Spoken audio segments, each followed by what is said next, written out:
call please for all vested breeds in the terrier group, all vested breeds in the terrier group, and you please make your way immediately to the collecting ring. Vested breeds in the terrier group to the collecting ring please. Could we have all best puppy and breed in the terrier group to collect outside the collecting ring? And can we have all best veterans in breed in the terrier group to ring 29 for prejudging please? If you're in any of those three groups, could you make your way to a relevant place now please?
You better swap them over while you're up to them. Get your red one. Yeah, so you put the left one.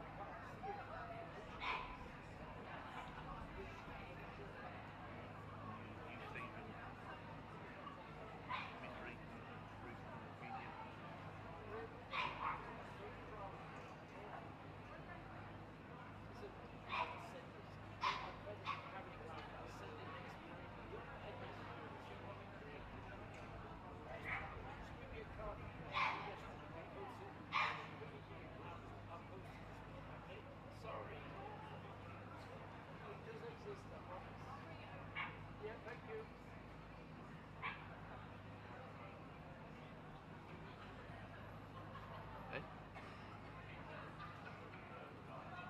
Well, you see when it's banded. You're right, man. Would all exhibitors please note the following? When you are exiting from the showground and you keep to the left, when you reach the main road, whether you're going right or left, and you keep left, there have been 2 serious accidents already, and the aggression is rising, the temper is rising, we don't want that. So please,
Good afternoon, ladies and gentlemen, and welcome to the final day of Darlington Championship Show 2023. Very shortly we'll be underway with our first group of the day, the Terrier group. We're just waiting for a few of the best of breed winners to find their way to the collecting ring. Very shortly we will be underway. And now I'm told we are ready. My pleasure first of all to introduce our judge for the Terrier group at Darlington this year, well known to you all as the chairman of Crufts, but started off with his Bichon Frise and has expanded his interest to be now the judge of 5 championship groups and best in show. Please welcome Mr. Tom Mather. So now we have the judge, here we have the dogs. In comes the Airedale Terrier, the Australian Terrier, the Bedlington Terrier and the Border Terrier. The Bull Terrier comes next and the Miniature Bull Terrier.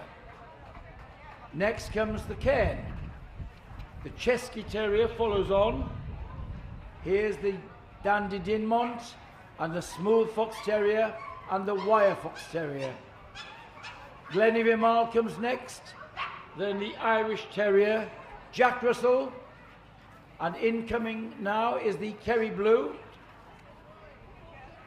The Lakeland comes next, the Manchester Terrier, Norfolk Terrier and the Norwich. Here comes the Parson Russell Terrier and the Scottish Terrier, followed by the Skye. Soft-coated Wheatons coming in now,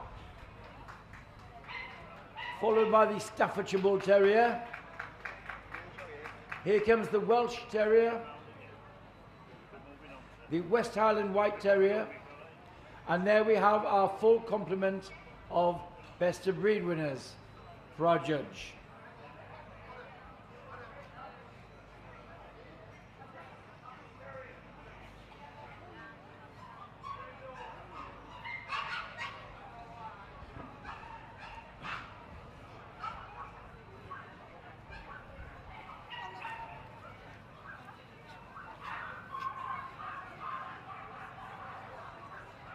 Of course, all of the terrier breeds were bred to help their owners,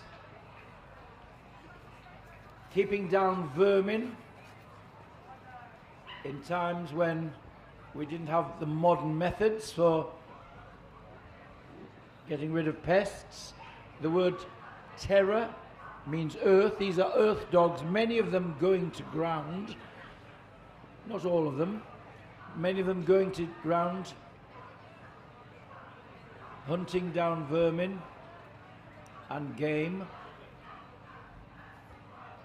A rich diversity of size and shape and coats, but all of them should be endowed with terrier spirit, this bravery and courage to take on rodents and other pests.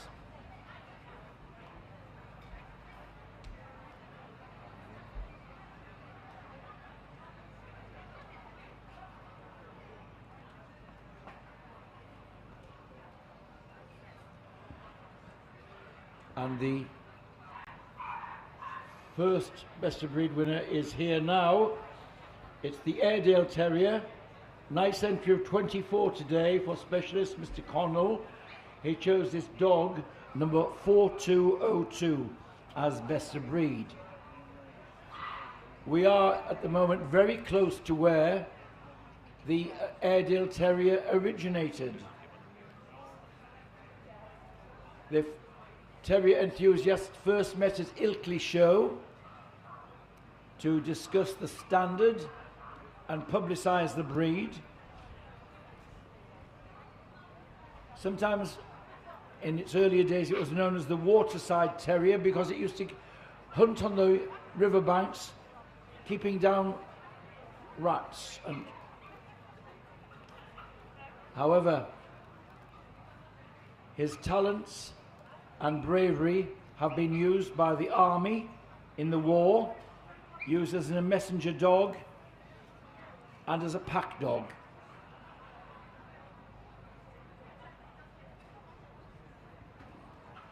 Our judge now looking at the Australian Terrier. Albert White judged 5 of them today.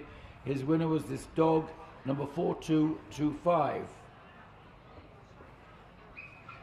And this was a dog very much needed in the early days of settlers in Australia, when their homesteads and big ranches were well populated by rats, snakes, and for this purpose the Australian Terrier was developed. Often developed from dogs taken from England with the new settlers. Thought that the Scottie, the Skye and the Cairn all played their part in developing the Australian. Please make your way immediately to the collecting ring for free judging. Our winning Australian Terrier there is number 4225, the choice of Albert White. Sorry, Mrs. Westy. And now the Bedlington Terrier, 30 of them here today for Mrs. Graham. Her choice was this bitch, number 4247. And here's another one which is quite local to our venue today, the town of Bedlington in Northumberland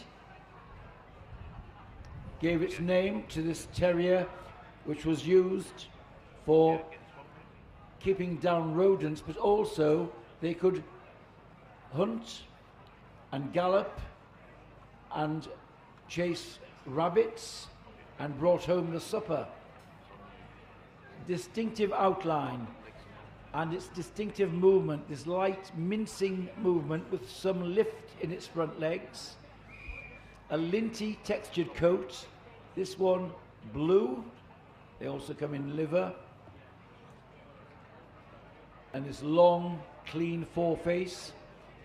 The little tassels you see on its ear are not just a fashion accessory, they were there to protect the tips of the fine leathers against rat bites. There's our Bedlington Terrier, number 4247.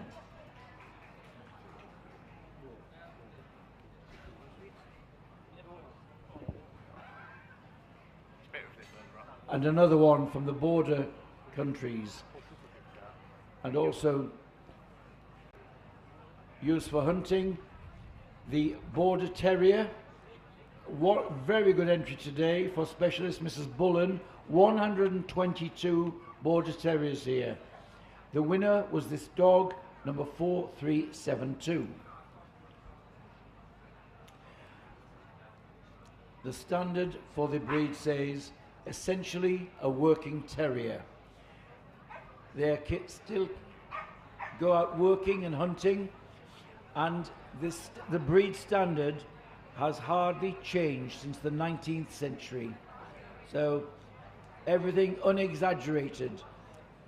This otter-like head with this strong skull, shortish muzzle,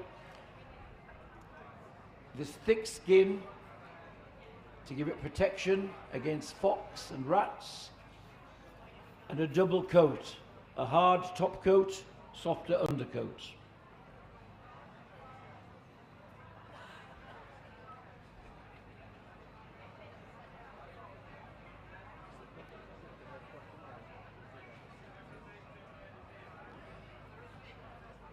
Our judge now going over the Bull Terrier. 33 of them here today for specialist Dr. Gala.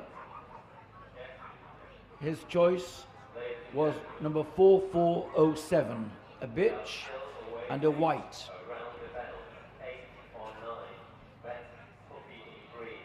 The Bull Terrier takes its name from one of its ancestors, the Bulldog. It's one of the bull breeds, and it was developed in the 19th century, bred for fighting when it was considered a sport, thankfully now made illegal. Distinctive outline of the head of the Bull Terrier, the shape of an egg, sharply pricked ears, a combination of terrier and substance. And on the table now is the miniature bull terrier. One of the great challenges in miniaturizing breeds is to get the same features in a smaller mold, and the miniature bull terrier is one of those. Exactly the same standard as the bull terrier, but it's preferable that the miniature bull terrier is no taller than 14 inches. Here we have a coloured bull terrier, brindle and white. We saw the white bull terrier just a moment ago. Colours introduced to the breed, and here is the miniature, sharing the same egg-shaped head, small, neatly pricked ears, and of course both the bull terrier and the miniature full of personality and character. Stubborn, clownish, exasperating, but also very lovable. There is our winning miniature bull terrier, 4440.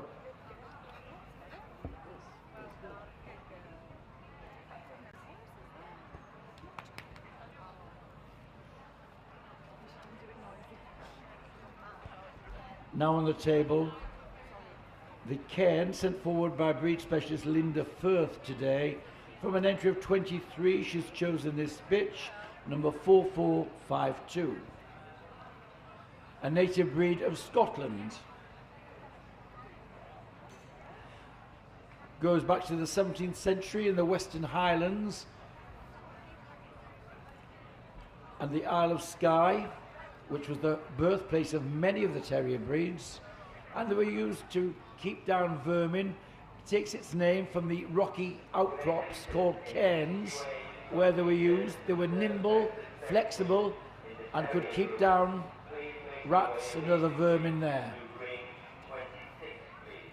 Again, an unexaggerated, double-coated breed for protection, full of character. The winning cairn there, sent forward by Linda Firth, 4452.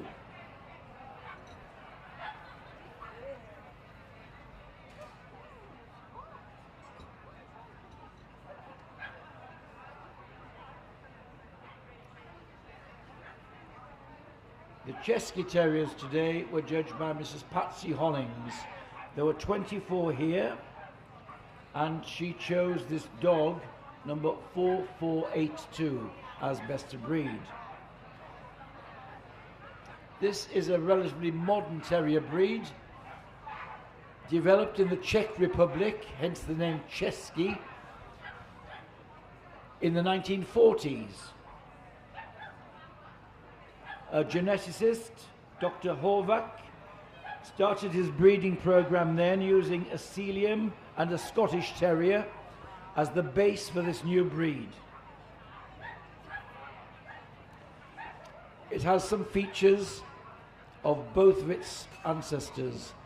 The rectangular body shape, the long head, but it has a silky coat. And if you fancy a terrier but don't want all the finger and thumb trimming, the Chesky there has its body clipped and then the silky furnishings left on.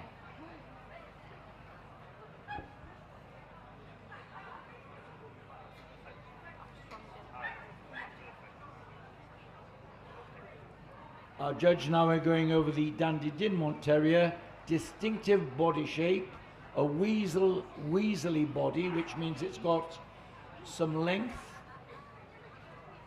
and also some curves to its top line. It's the only breed which takes its name from a character in a novel. Dandy Dinmont was a character, a gamekeeper farmer in a Walter Scott novel, Guy Mannering. And he had terriers of this type, which Sir Walter Scott saw in the Highlands, and he included them in that novel, hence the name Dandy Dinmont. The breed is much revered in the border regions and has its own tartan bestowed on them by the Duke of Buccleuch only a few years ago.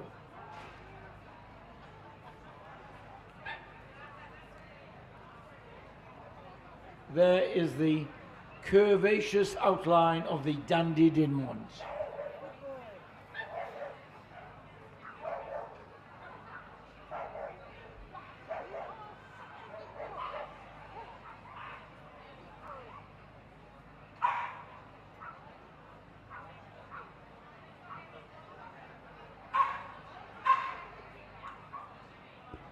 Now on the table, the Smooth Fox Terrier. Mr. Connell judged 14 of them today. His winner was this bitch, 4525.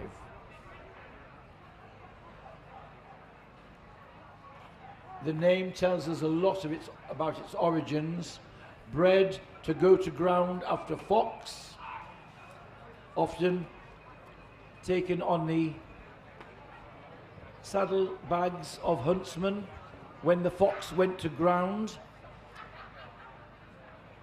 They dug into the den and the fox terriers went in to flush out or dispatch the fox.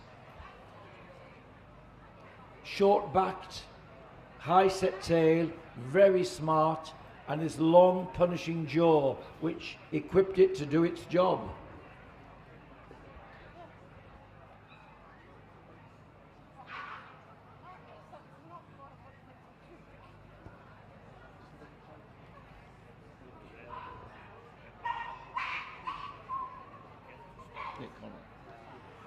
Here on the table now is the close relation, the Wire Fox Terrier. Nick Connell also judged those, 17 of them here. His best of breed winner is this bitch, number 4532.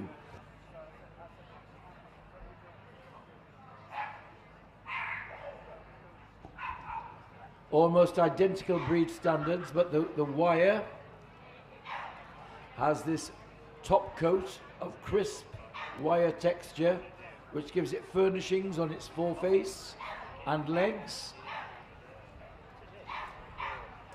The Wire Fox Terrier has always enjoyed more popularity than its smooth cousin, and in the 1940s it was one of the most popular breeds of dogs in the British Isles.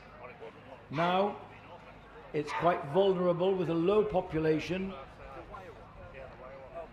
and the entries at dog shows, which used to be very large, now much reduced.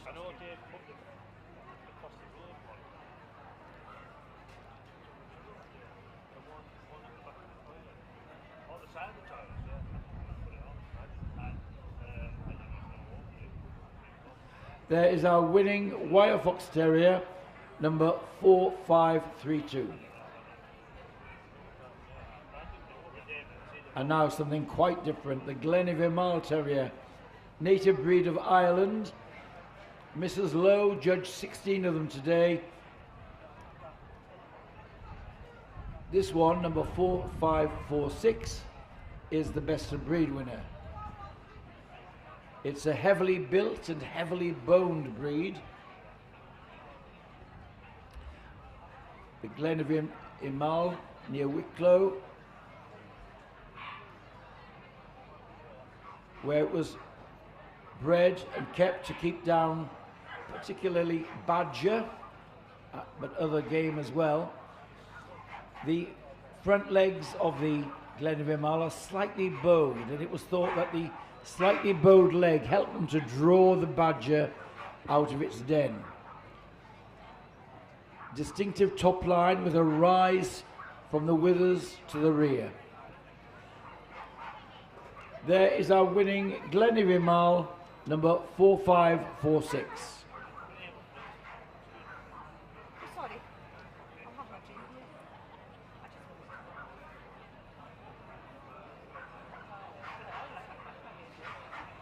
And here's another Irishman, the Irish Terrier on the table. Very good entry today, 20 of them here.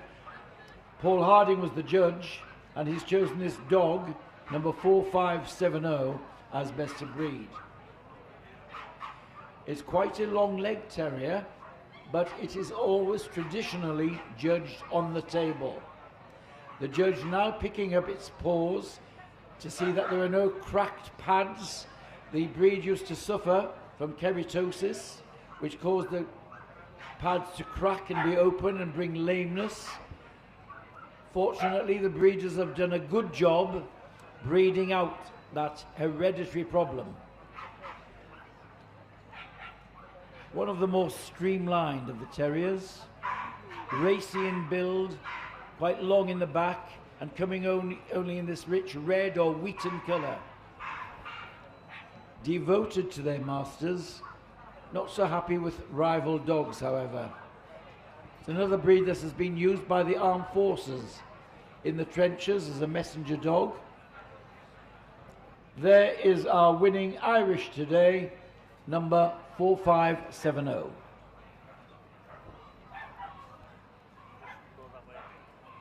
I'm sorry. My box went down. Sorry, I got it. I think it's him actually. Got a He fetty. didn't move me. I think he's got a fetty. And here's a breed which has grown hugely in popularity now, the Jack Russell Terrier. Tom Johnson judged 29 of them today. His winner was this bitch, number 4609. The Jack Russell Terrier was developed by the hunting clergyman John Russell, affectionately known as Jack. He was perhaps more keen on hunting than he was on his church duties, and he developed this breed in the West Country to go to ground. It's small, straight-legged, a strong muzzle and jaw, and a high-set tail. Come in two coats, the wire, the broken coat, or the...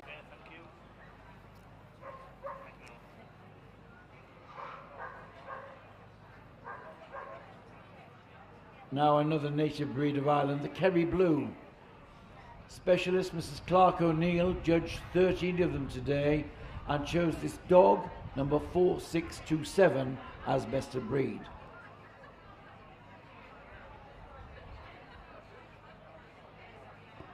This is a breed which is born black, and its coat changes to this blue colour. There should be signs of it changing by the time it's 18 months of age. On the tiptoes of expectation, very alert, very aware of its surroundings. Just look at that tail quivering with alertness. It should be blue and silky textured, a long punishing jaw, very spirited. Lethal for game and vermin, and let's just say he has fighting spirit with other dogs.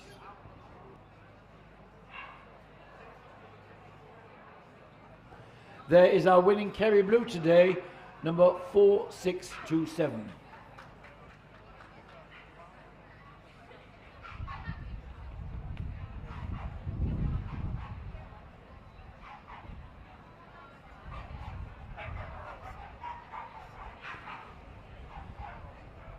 Now on the table, the Lakeland Terrier. Mrs. Connell judged 13 of them today and chose this dog, 4641, as best of breed.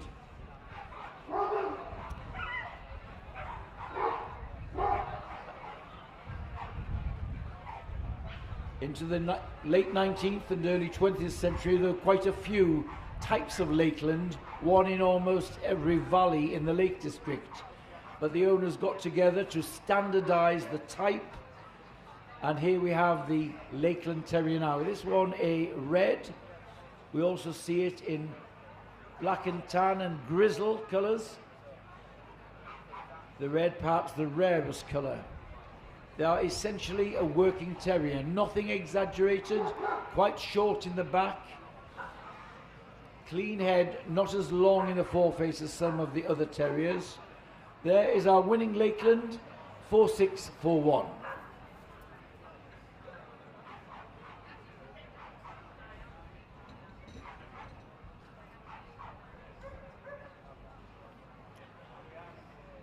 ...23 Manchester Terriers here today. Miss Clark O'Neill judge these as well as the Kerrys. Her winner in the Manchesters was 4656, a dog we see here. Now, whereas many of the terriers were bred as rustic country dogs to help at the farms and the gardens to keep down vermin, here the Manchester was developed, as its name suggests, in a city to work in the mills and the mill towns of the Industrial Revolution. And they were kept there to make the places safer for their workers, getting rid of rats and other vermin.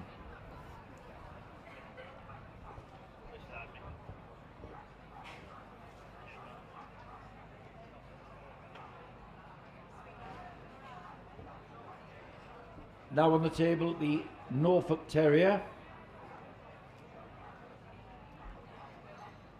This was developed by students at Cambridge who were keen on hunting.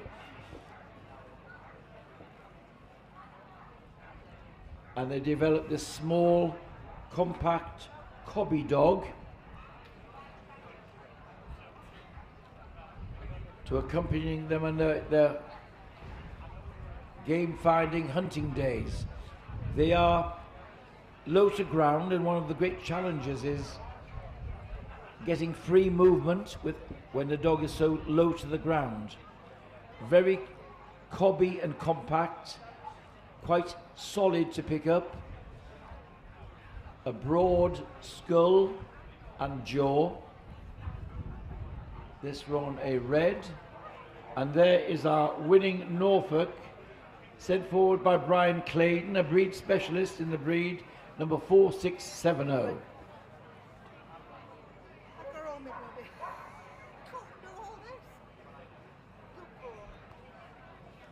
And here is a cousin, the Norwich Terrier, on the table now. Mrs. Sands judged 16 of them today, and her winner was the dog number 4698. Until 1964, the Norfolk with the drop ears, which we've just seen, and the Norwich with the prick ears on the table now, they were shown as one breed. The breeders had tried for some time to get the Kennel Club to recognise them as separate breeds. And on the second or third attempt, the Kennel Club agreed. And for the first time, we have two breeds, the Norfolk and the Norwich, each with their separate breed identity. This one, the prick ears, and one of the rarer colours here, this wheaten colour, is not so often seen in the breed. There is our winning Norwich Terrier today, 4698. Yes, thank you.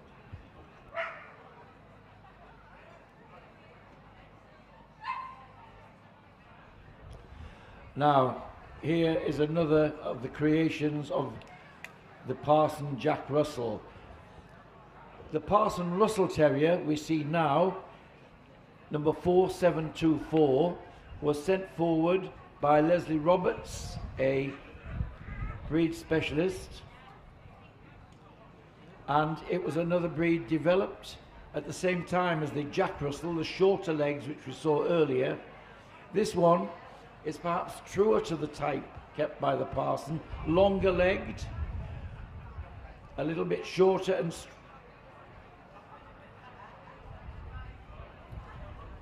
longer legged, a little racier in build. The head is strong. There are some similarities with the Fox Terrier.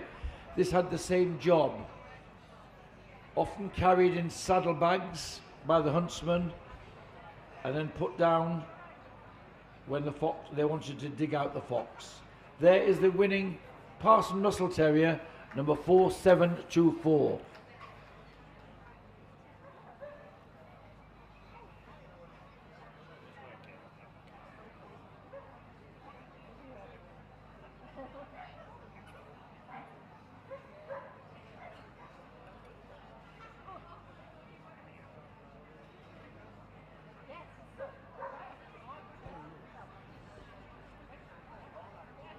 Now on the table, the Scottish Terrier, an entry of 33 today for Denise Sharples, a breed specialist. She chose this one, number 4733, as best of breed. Another of the Scottish Terrier breeds, many of them sharing the same input of Terrier blood. The Skye Terrier, which we're going to see next, was involved in many of the breeding developments of the Terriers. The Scottish Terrier, heavily built, substantial, a long, clean head, a double coat, a hard top coat and softer undercoat, and often with a mind of their own. There is our winning Scottie today, number 4733. Sorry,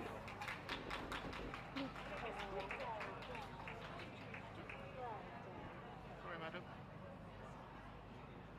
Excuse me, honey. You're blocking out the camera. And now undoubtedly the longest terrier in the terrier group. It's the Skye Terrier. Albert White judged 19 of them today. His winner was this dog, number 4788. From the Isle of Skye, the breed clubs have had some events there, some celebrations for the breed. The Isle of Skye, a hotbed of terrier breeders in the 19th century. The Skye is one of those breeds.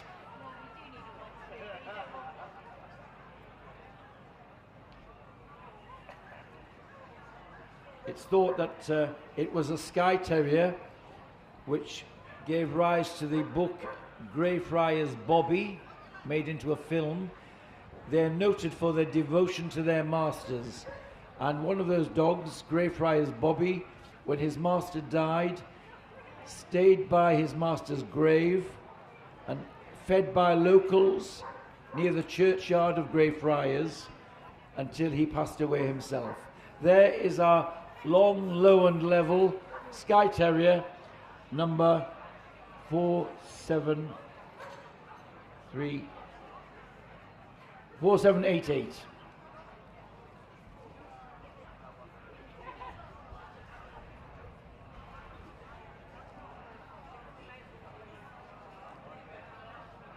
And here's another Irishman, the soft-coated Wheaton Terrier. Specialist Mrs. Hannah judged 26 today and chose this bitch, number 4814. Its name tells you a lot. It's soft-coated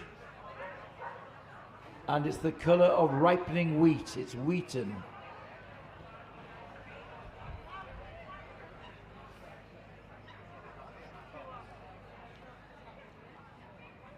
Should have a silky sheen to its coat, which can be wavy, silky textured, but again they've got a strong skull and foreface and full of terrier spirit.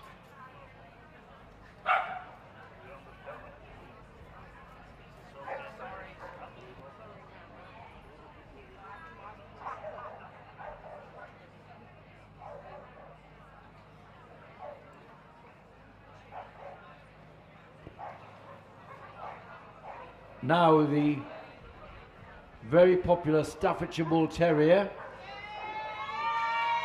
I told you they were popular and always with a fan club here. So the Staffordshire Bull Terrier, judged by specialist Mrs. Dick, 113 today. Her winner, number 4925. Again, this is a bull breed. It's got some bulldog in its background, crossed with the black and tan terriers to give it a bit more raciness and terrier spirit. A mixture of terrier and bulldog breed. Developed in the Black Country, north of Birmingham, and always shown in this studded brass-studded collar, which contains the Staffordshire knot.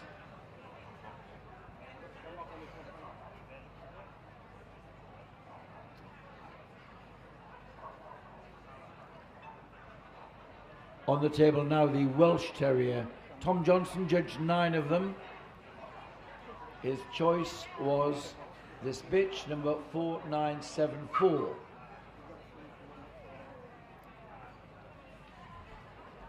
This was very popular in its native Wales in the 1940s. After the war years, many households kept a Welsh Terrier, often for keeping the place clean, clear of vermin, but also because they were devoted and made wonderful family companions. There's similarity with the wire fox terrier, but they're heavier and come only in this black and tan or grizzle and tan colour. They're very smart, full of spirit. There is our winning Welshman, number 4944.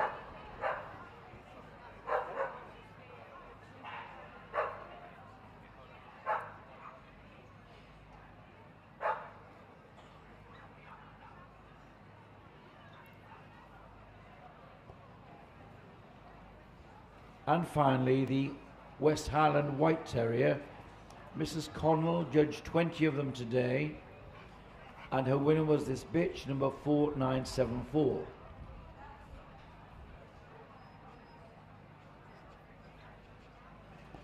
It's thought that the West Highland White was developed using some white cairns, white cairn terriers, the Poltolloch cairns. The white was not a favoured colour in the cairns, but some breeders took it on board and developed this, the West Highland White, which is a more substantial, shorter bodied dog than the cairn. Some similarities in the head, but the tail and the tail carriage quite different, and coming only in this crisp white coat. There is the West Highland White Terrier, number 4974.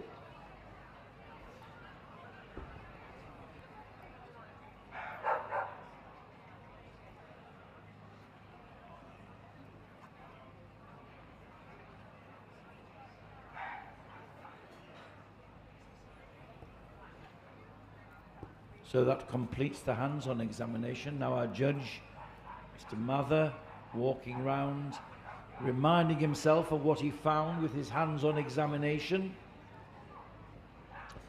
We can all have our favourites from the ringside, but he's got the privileged position of having had his hands on, going under the coat, feeling their conformation and anatomy. Time for thought. Which ones are going to come out for the shortlist?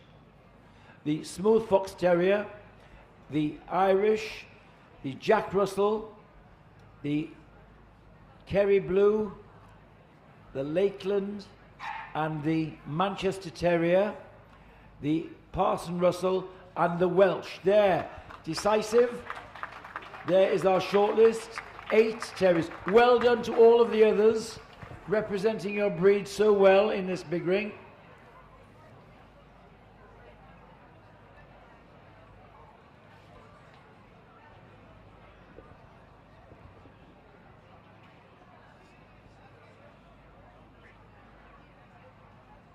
Now, time to show your support, ladies and gentlemen. There's the Smooth Fox Terrier,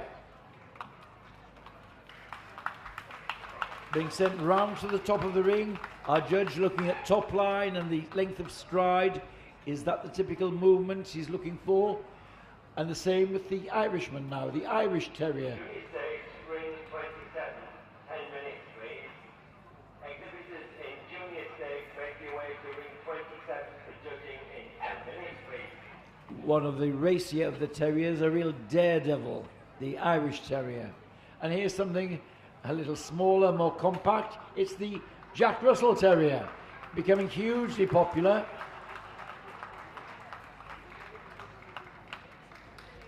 developed as a show dog, not in this country, but in Australia, where the original stock was sent from this country.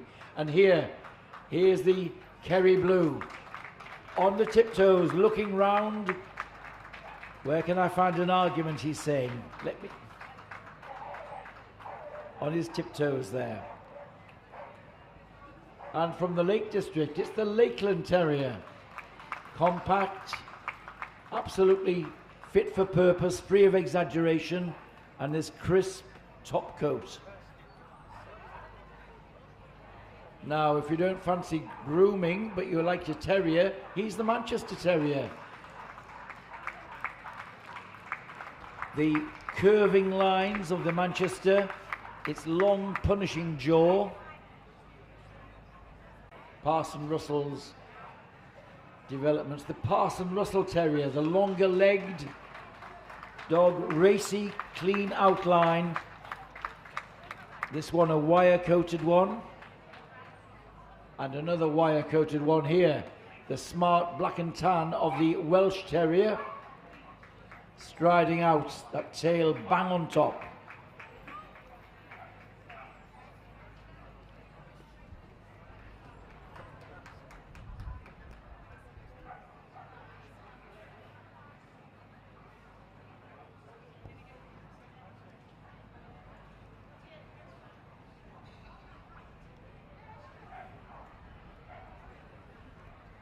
The boards are coming out. One of these is going to stay on a little longer today to compete for Best in Show. Who is it going to be? Soon we'll know. It's the Smooth Fox Terrier, wins the Terrier group. In second place, the Irish Terrier. Third place, the Parson Russell. And for fourth spot, the Jack Russell. You can see them standing together and compare, spot the difference. So there we are, well done to the others making the shortlist. But it's the Fox Terrier will stay on a little longer to compete for Best in Show. Rosettes coming out. Royal Canin vouchers for our winners. Generous sponsorship from Royal Canin. That's Sean Williamson doing the honours there.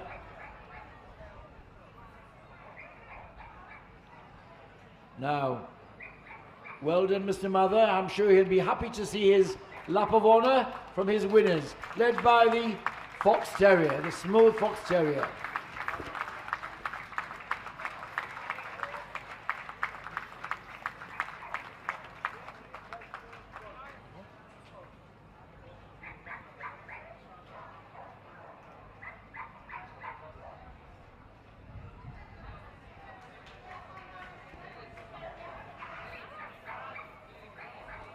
Now, while we've been watching the Terrier group being judged, the best puppies in the Terrier group have been getting prejudged in the collecting ring, and shortly we'll see them come in and a shortlist made. So my pleasure to introduce the judge of all of the puppy groups at Darlington this year, well known to you all, Mrs. Liz Cartledge.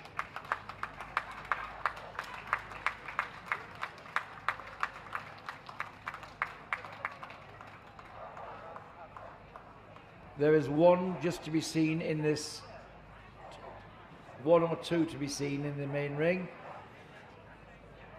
The rest have been prejudged.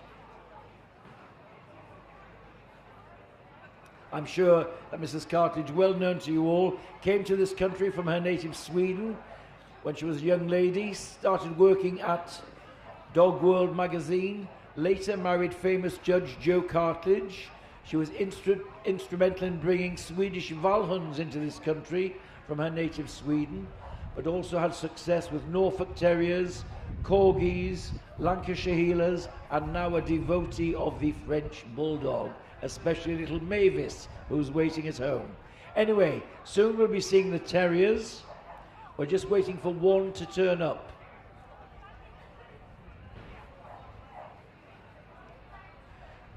So I think it has turned up now. There is the Jack Russell. The others can come in now, I believe.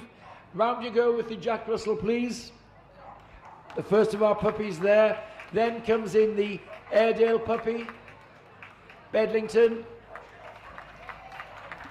the Border Terrier, Chesky Terrier puppy, Smooth Fox Terrier, Wire Fox Terrier is followed by the Kerry Blue. And the Manchester Terrier comes next, the Norfolk and the Norwich. Then the Parson Russell, the Scottish Terrier, the Sealyham, good to see the Sealyham making the puppy group here, and the Skye. Then the soft-coated Wheaton and the Staffordshire Bull Terrier and the Welsh Terrier and the West Highland. So there we are.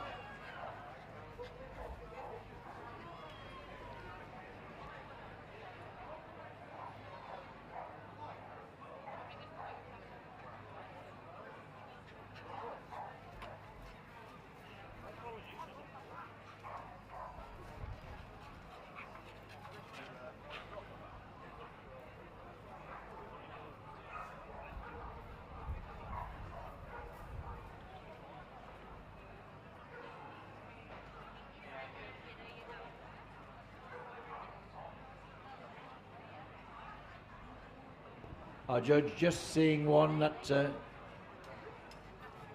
was involved earlier. This is the Jack Russell.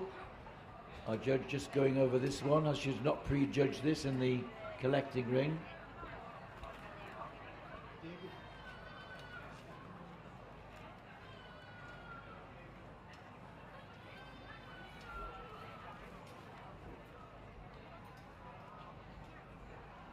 This puppy's number is 4611, a bitch puppy.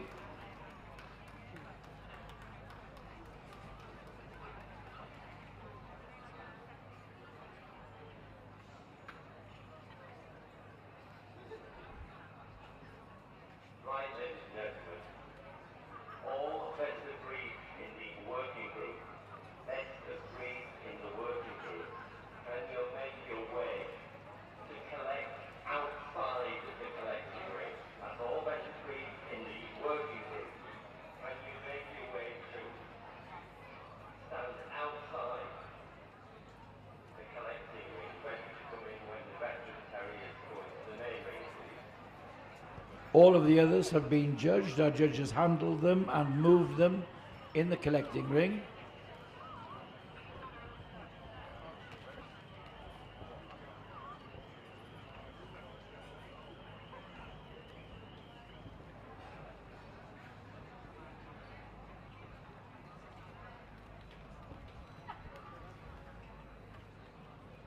You might be interested to see, ladies and gentlemen, the Kerry Blue puppy at the top corner. There it is in its early days. It's a black coat. Later on, that will change to shades of blue. So there's the young Kerry Blue. At the moment, a Kerry Black, which is correct for this age.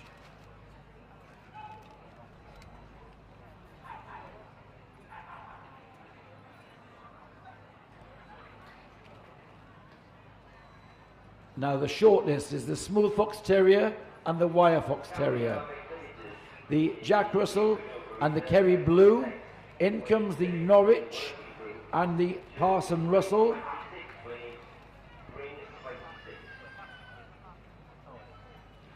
The soft-coated Wheaton comes next.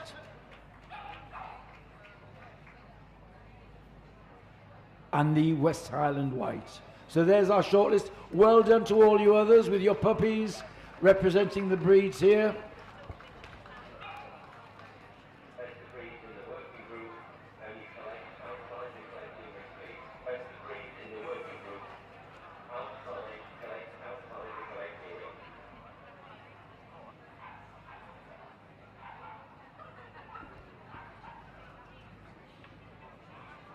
And time to see them, ladies and gentlemen, on the move. He's the Smooth Fox Terrier. Smooth Fox Terrier. A dog puppy, number 4514.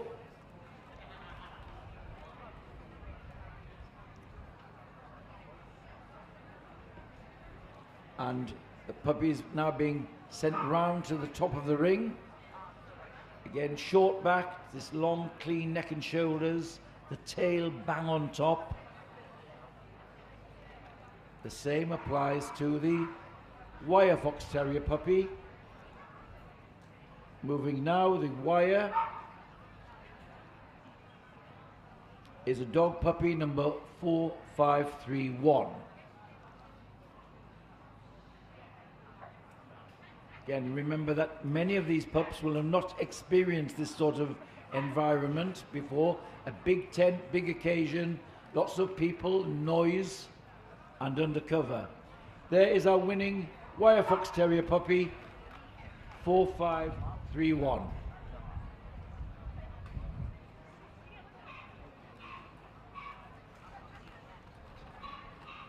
There is the Jack Russell we saw earlier, a bitch puppy, sent forward by Tom Johnson.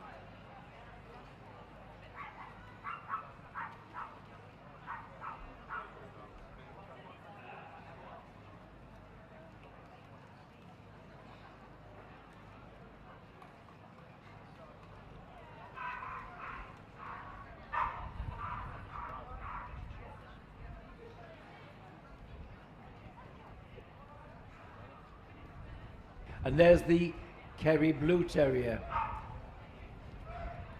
As I said, this is the colour of the developing coat. They're born black. By the time they're 18 months of age, they should be showing a change to blue. This one, of course, still a puppy under 12 months old. Plenty of time for that. Our winning Kerry Blue is the bitch number 4625.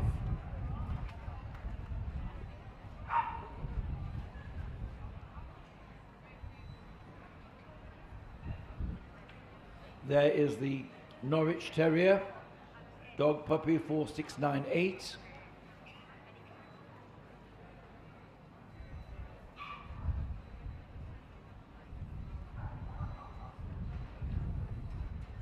Judge just looking at the expressions, the use of the ears as they come back to her.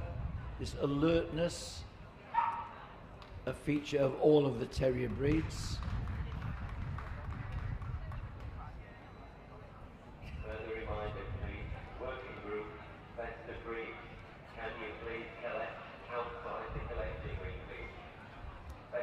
Here's the Pastoral Russell, a bitch puppy, number 4725.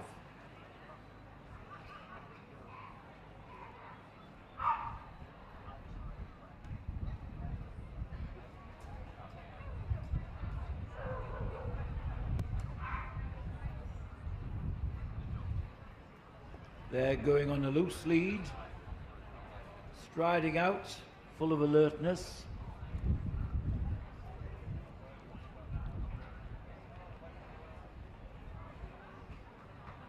And now the soft-coated Wheaton Terrier, a dog puppy, sent forward by Mrs. Hannah, number 4803.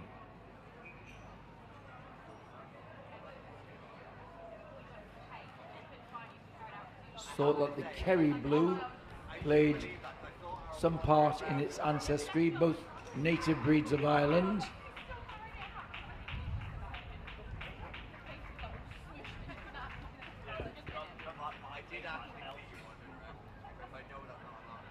And we saw this one earlier, the West Highland White Puppy.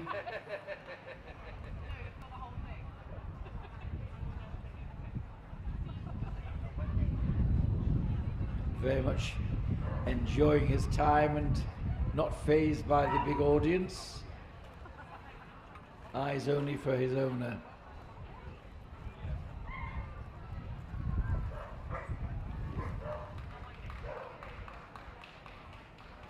Round he goes. There are our 8 Terrier Puppy finalists. We'll see best puppy in show judging later.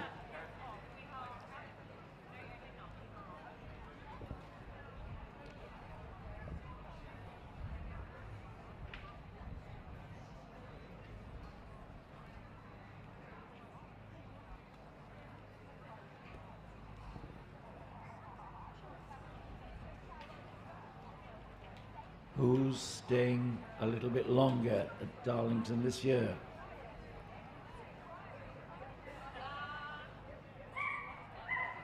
The boards are ready. The winner is the Jack Russell Terrier, wins Best Puppy in the Terrier Group.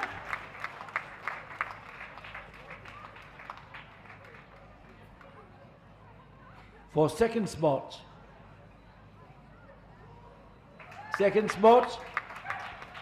it's the soft-coated Wheaton.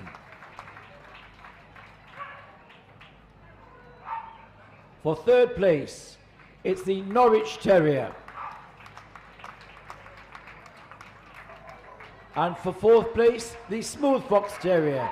So well done, all of the others getting this far in their finals.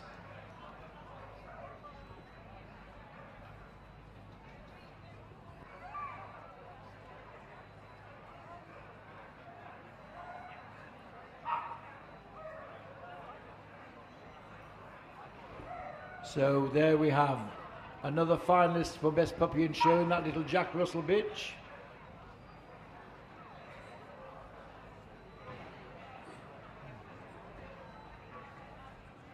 And rosettes going out from Liz Cartledge, our judge. Vouchers from Sean Williamson of Royal Canin.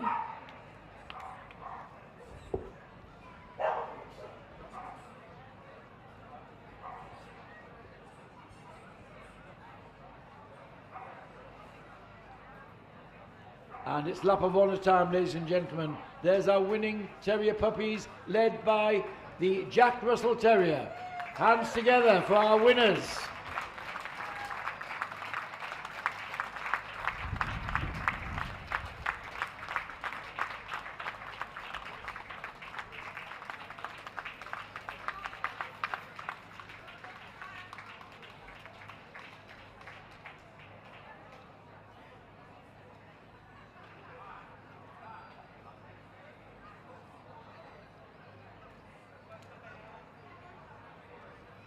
And to the older generation now, we've also have a Best Veteran in Show at Darlington, and the veterans in the Terrier Group have been getting pre-judged in the collecting ring. He's the gentleman who's been judging them now. Our judge for all the veteran groups this week at Darlington, Mr. Paul Harding.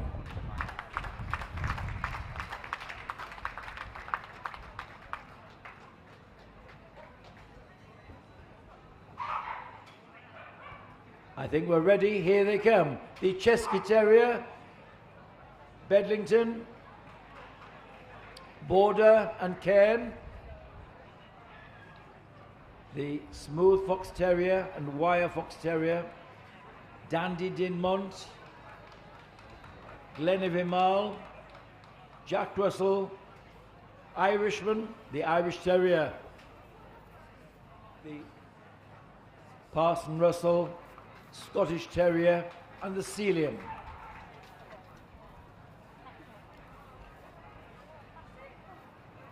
And here's the soft-coated Wheaton joining us, and coming through the Staffordshire Bull Terrier and the West Highland White.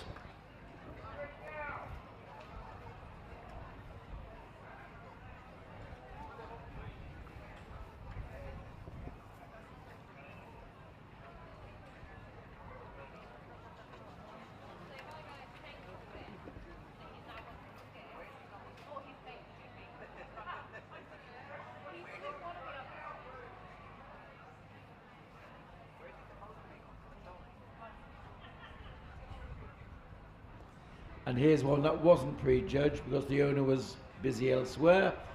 Here's the Chesky Terrier on the table. I was saying this is a breed which is not hand stripped. It can be clippered on the body, and then the silky furnishings are left on the legs, the belly and the hind legs, and on the foreface. So it's got features of both of its ancestors, the Scotty and the Sealyham. And interestingly,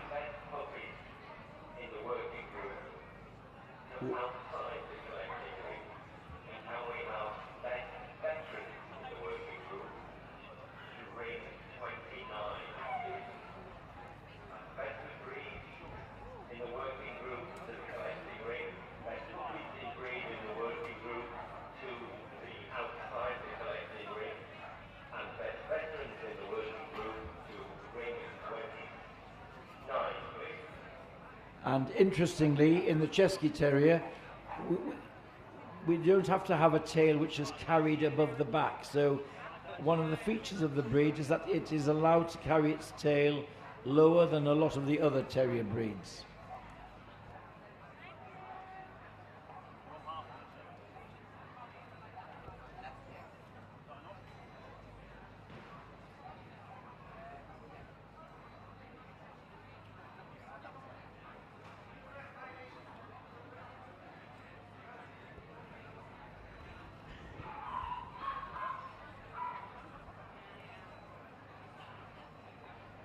In comes the Border Terrier, the Irish Terrier, the Scottish Terrier, and the Sealyham, and the soft-coated Wheaton, and the Chesky Terrier. And there we have our veteran finalists. And good to see a Sealyham coming into the big ring today. There is something of a rarity now at dog shows. This Welsh breed, we see the white rectangular Sealyham there.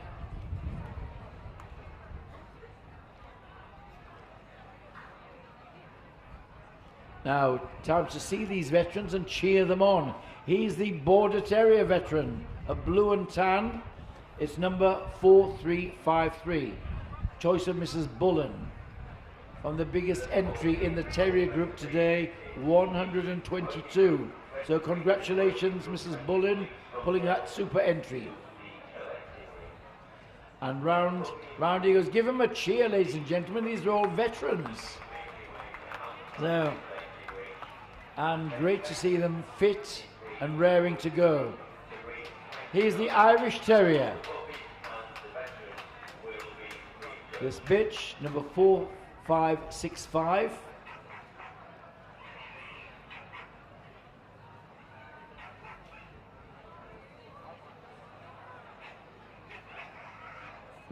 There is the Irish Terrier.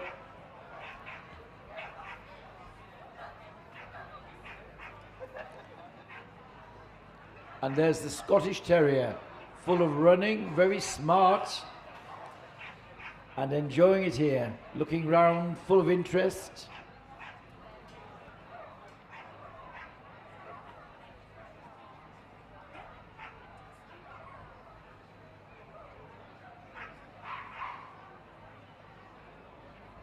There is the Scotty, strutting his stuff.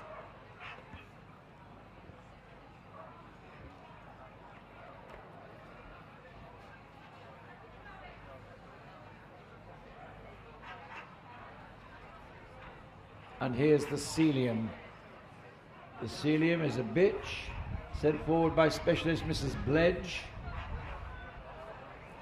a native breed of Wales.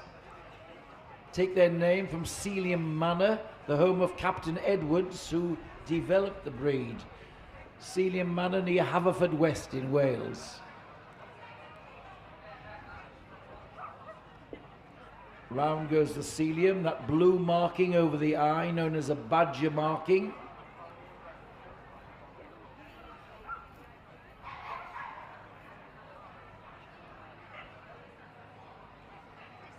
And here's the soft-coated Wheaton Terrier. Game and hardy, quite substantial.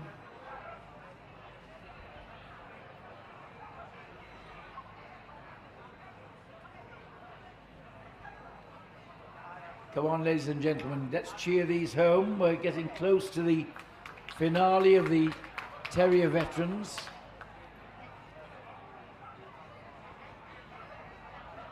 And there's our Chesky Terrier again. We saw her moving earlier.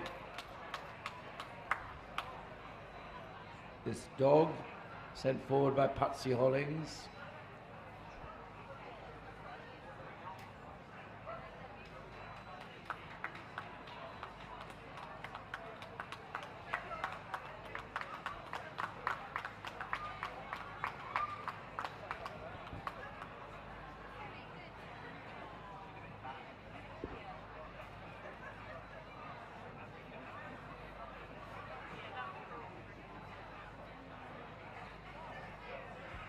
The boards are called for.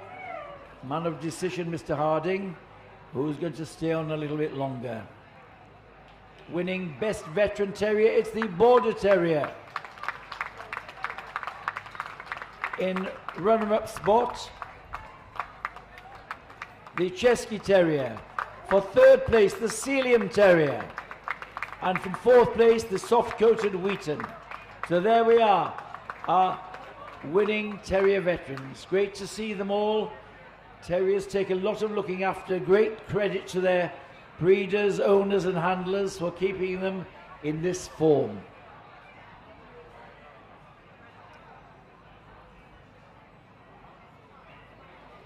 It's a great experience for many of these coming into this big ring atmosphere, enjoying the occasion.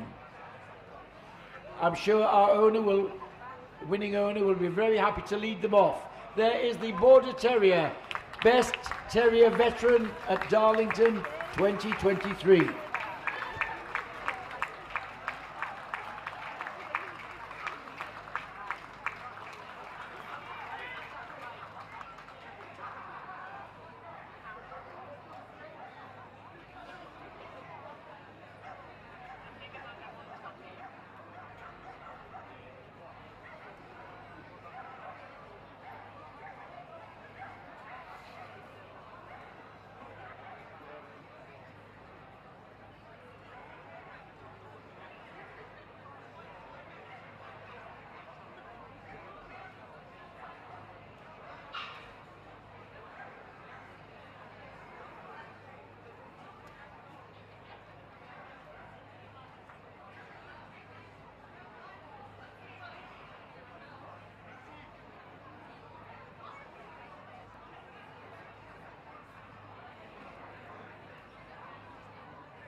Now we're ready to move on. We waste no time here at Darlington. Our next group in will be the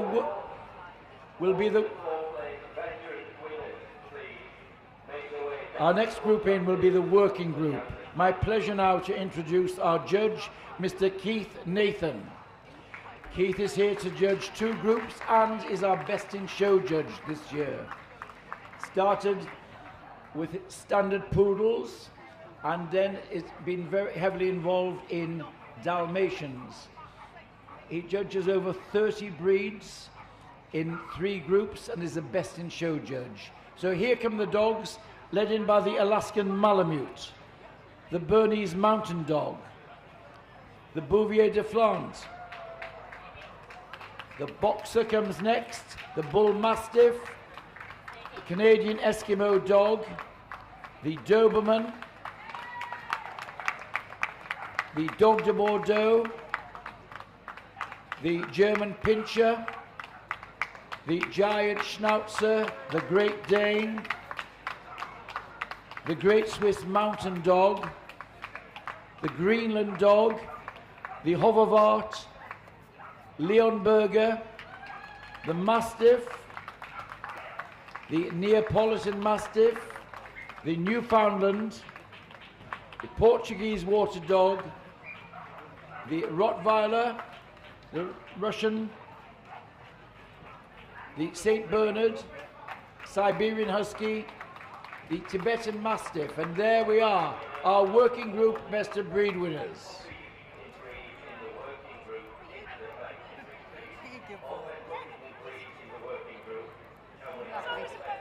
Not the camera.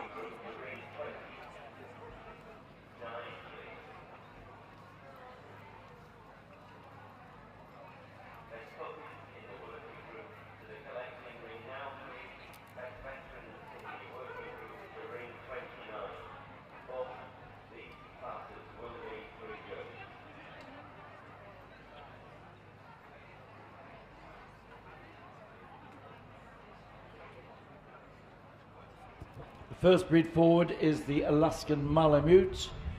Christina Chapman judged 59 of them today. Her winner was this bitch, number 5016.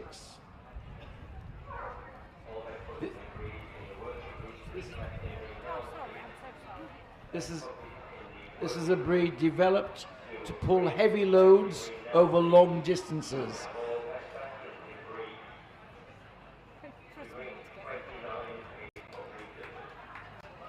The heaviest of the sled dogs and built for stamina rather than speed. Strong bone, strong shoulders and hindquarters, this double coat to protect it in extremely cold climates, and a tail like a waving plume, which he's showing off beautifully there. And round she goes, our Siberian Husky, our Alaskan Malamute. Sorry, I was...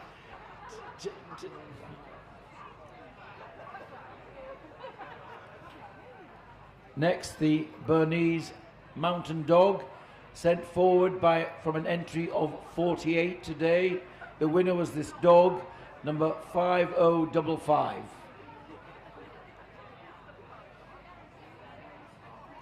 This is one of the Swiss native breeds, bred for general farm dog, but also as a carting dog.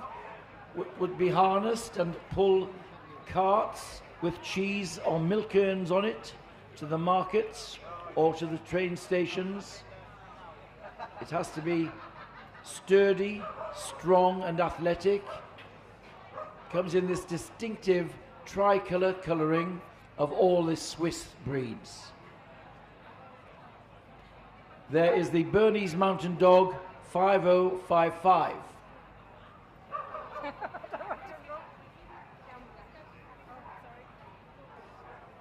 And now the Bouvier de Flanders. Graham Hill judged 12 of them today and chose this dog, number 5094, as best of breed.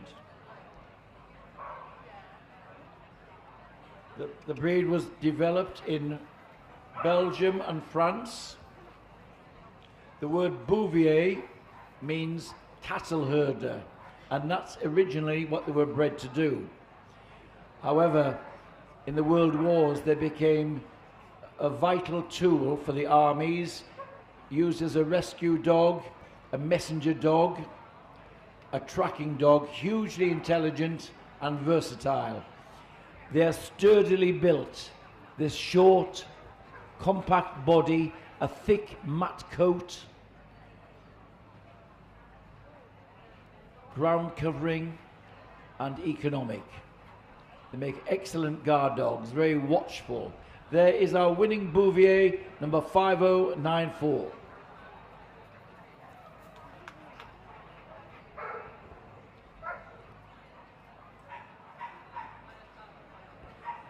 "62 boxers here today for Mrs. Hobson. She chose this dog, number 5137, as her best of breed.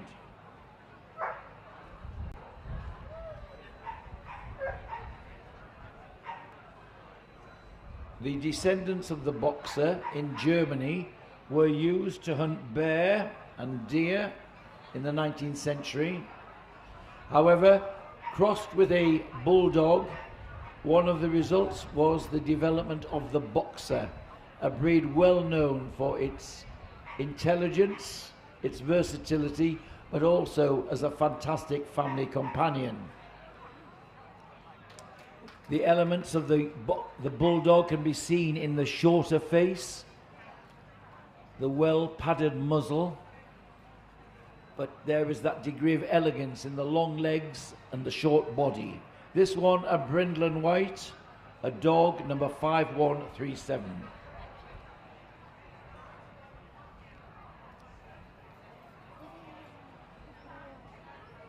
Bull Mastiffs today were judged by Mr. John Purnell, a breed specialist. He had 34 of them here and chose this dog, number 5163, as best of breed. This was, in the 19th century, the gamekeeper's dog, used to ward off poachers. Again, it's a bull breed. It has bulldog in its ancestry.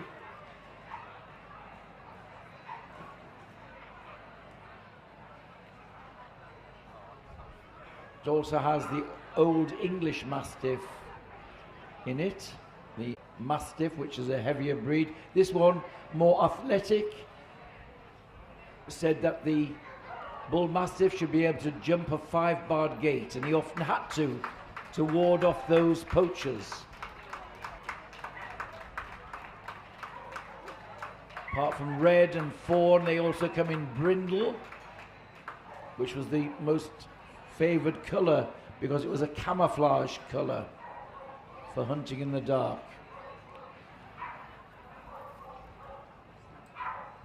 Now here is the Canadian Eskimo dog. 14 of them here today for Mrs. Johns, and she chose this bitch, number 5206. Of Canada, they set up a breeding program because it was endangered with a small population. A sled dog, Spitz characteristics in the wedge-shaped head, pricked ears, and again that tail. It was a very popular sled dog until the development of the Siberian Husky, and when they became more popular because they were faster, then the Canadian Eskimo, the population was put into peril. Mrs. McManus was the judge, and she's chosen this bitch, number 5248.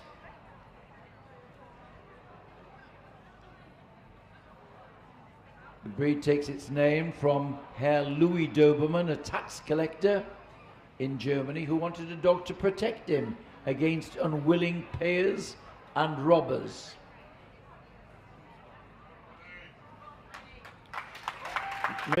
Here we have a Liverantan or Rustentan, as they sometimes call it, the other colour of the breed. This wedge-shaped head, short, firm top line and high set tail. There's the winning Doberman, 5248.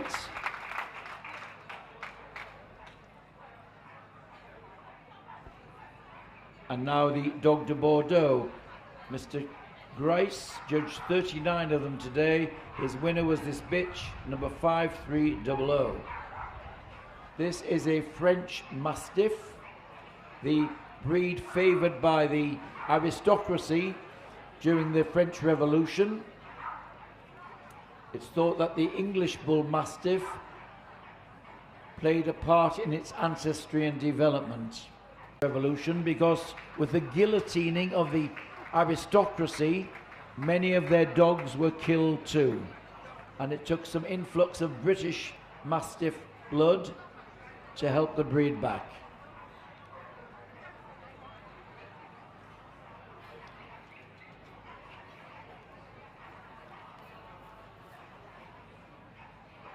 Now forward the German Pinscher. Mrs. Manus judged these. From an entry of 6, she chose this dog, number 5308. They share the similarities of shape in this short body, firm top line and high set tail. As a vermin dog, sometimes for herding, and as a guard dog. Our winning Pinscher there is number 5308.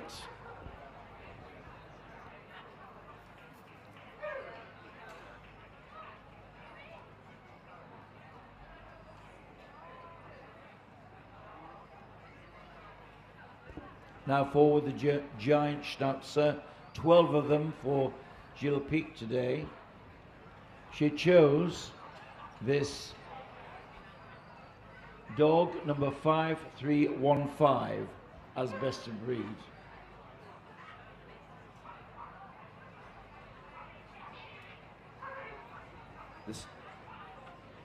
The tallest and most substantial of the Schnauzer breeds. The word Schnauzer in German means whiskered snout, and all of them have this long muzzle with furnishings on it, which should be harsh and wiry like their body coat. Should be squarely built, substantial, nothing terrier-like about them. They should have 4 chests and substance and a double coat, top wiry coat.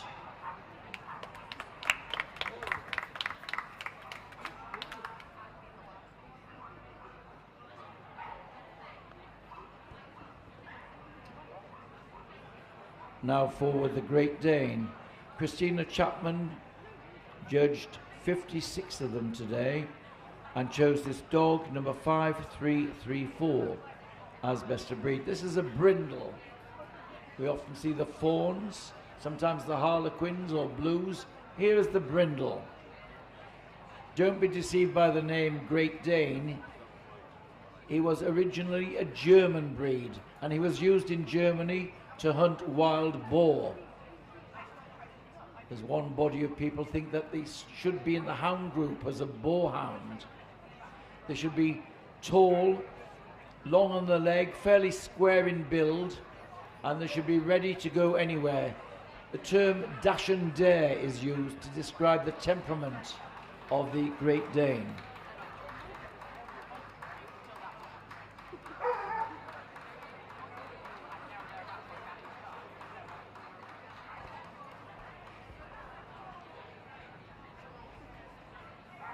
There is our winning Great Dane, the dog 5334.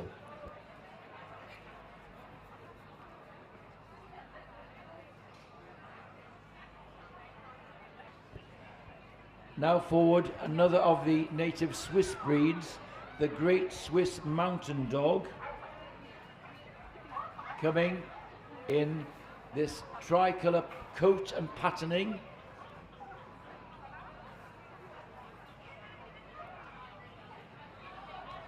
Again, one of the Swiss herding breeds, perhaps the heaviest in build, similar to the Bernese Mountain Dog we saw earlier, but this dense, smooth coat. Apart from herding cattle, it was also used, like the Bernese Mountain Dog, as a carting dog.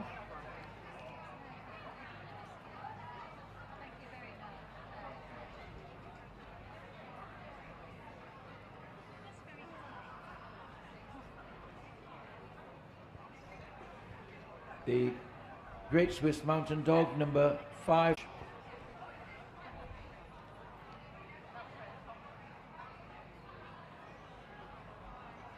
And here is the Greenland Dog.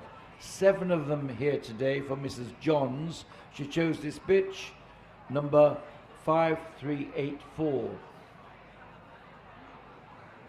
This is the only surviving native breed in Greenland, which is a small, low-populated island.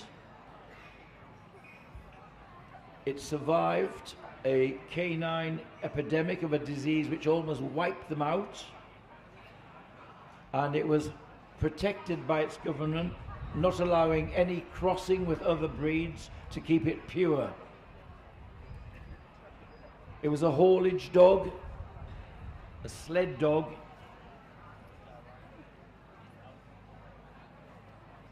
not as heavy as the Alaskan Malamute we saw earlier, and not as light as the Siberian, which we'll see later in this group.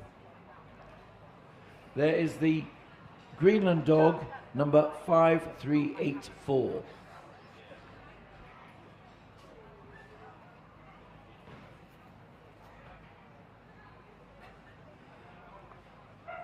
And from Germany, the Hoverwart.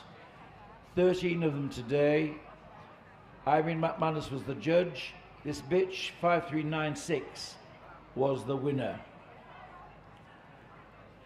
Hoverwart. Hof or Hov in German means homestead. This is the dog of the homestead. It was used as a guard dog and as a herding dog. It's thought it can be traced back to the Middle Ages.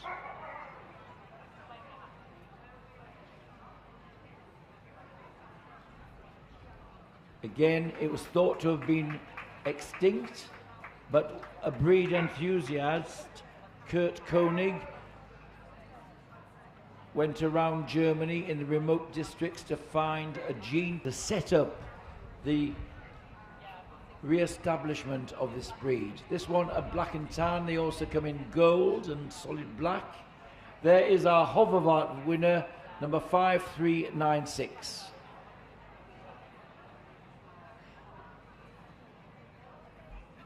And now the Leonberger, sent forward by Mrs. Goodyear from an entry of 31. She chose this dog, 5428. Another native breed of Germany. Comes from the town of Leonberg. And if you go to the town, you'll see on the coat of arms, or the flag of the town, the profile of the Leonberger. Was developed in the 19th century by the mayor, who wanted to produce a dog as a symbol and mascot of the town, which looked like a lion. So the breed comes in these lion-like colours, this gold or fawn.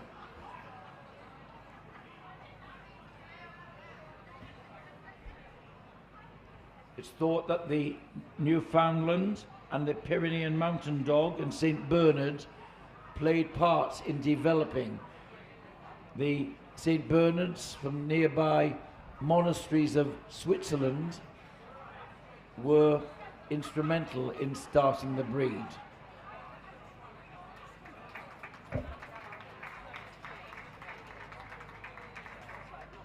The Leonberger.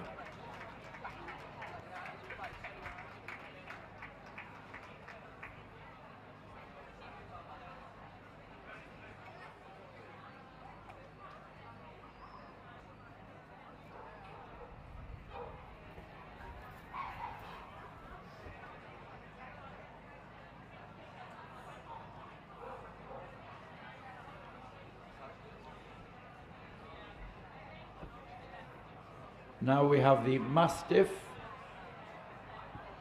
3, that's a very good entry for the breed for Tom Johnson today. His choice was this dog, number 5435. And this one is a brindle. This also was a gamekeeper's dog, kept to ward off poachers. And the brindle was the favoured colour because it was more camouflage at night when the poachers were working. This dog could be camouflaged in the undergrowth and then sent out by the gamekeeper to chase away the poachers. And that would have been quite a fright to see a dog of this size and substance. There is the winning Mastiff, number 5435.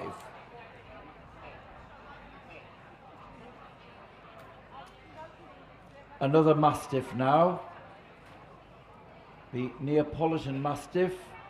6 of them today for Ben Reynolds Frost. His winner, the dog, 5460.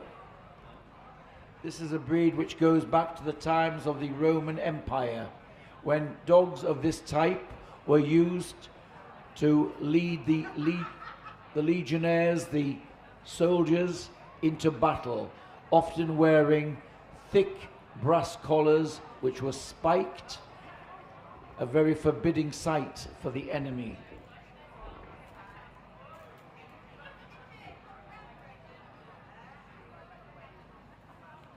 You can find paintings of this breed going back to the 17th century.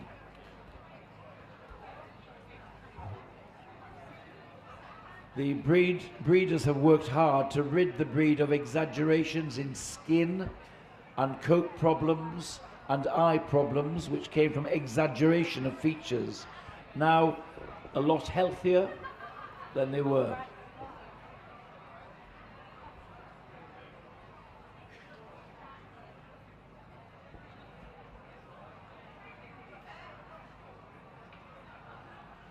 Now forward, the Newfoundland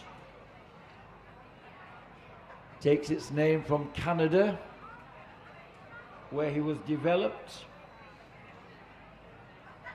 He was a water dog, amongst other things, helping the fishermen pull in the nets or boats. Are judged there just looking at his web feet which were very useful for him swimming, feeling the big ribs, which he had to have for lots of air volume to keep him afloat for a long time.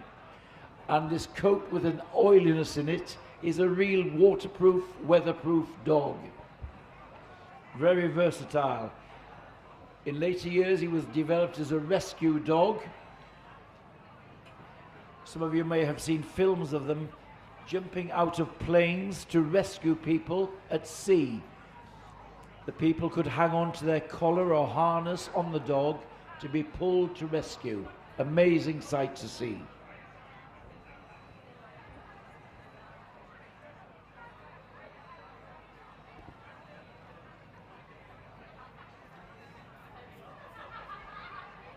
Another water dog now, the Portuguese water dog. 13 of them today for Tom Mather. He chose this dog, 5522. This was again a water dog to help fishermen. And amazingly, as a herding dog, they would herd shoals of fish towards the nets. Also used as a foghorn. In foggy weather, the dogs in the boat were used to bark to make other boats aware of their whereabouts.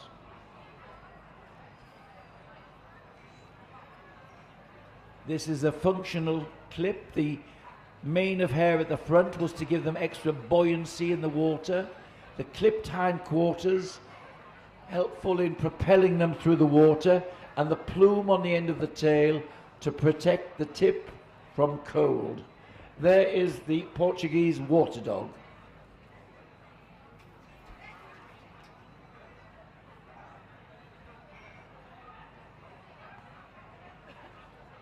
"48 Rottweilers here today for Jackie Stubbs.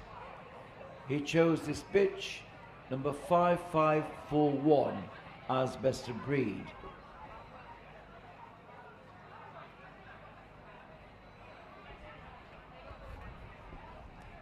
So this is a German breed. It's thought that this goes back, its origins, to the time when the Roman armies were marching through Europe. One of the they always, which became a big cattle market. They left some of their dogs there, and they were developed as drovers' dogs, that's herders' dogs, herding cattle and other livestock, but now known for their versatility. The winning Rottweiler there, 5541.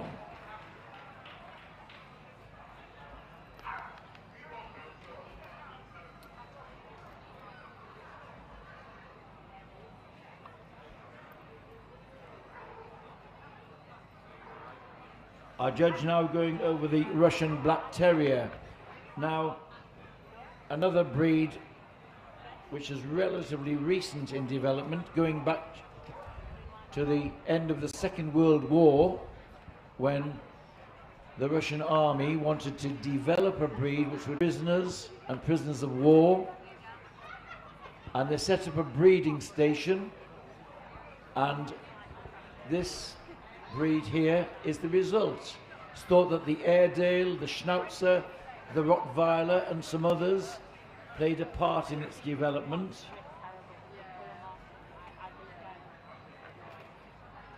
It was only in 1955 that the first examples of the breed were shown in Moscow. Very heavily boned, strong head and its protective coat.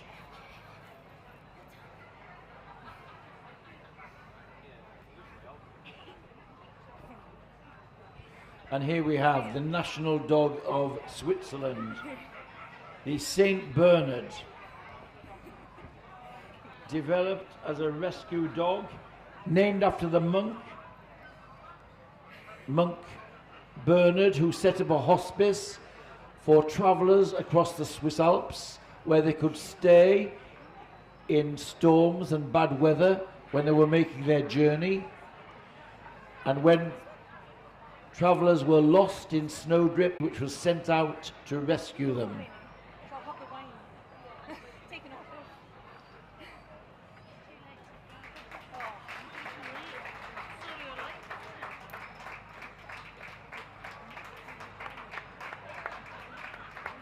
The modern-day St. Bernard, now known as a great companion,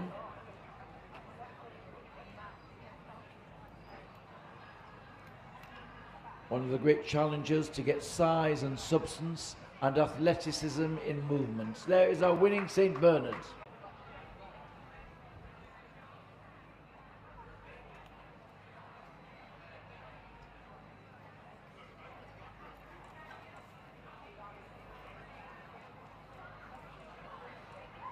Our judge now looking at the fastest of the sled dogs, the Siberian Husky. Helen Lightfoot judged 95 of them today, so a very good entry for breed special. It's long-legged, quite light in its build and bone. Teams of them could travel long distances at great speed, and in the sledding competitions, the teams of Siberians were supreme.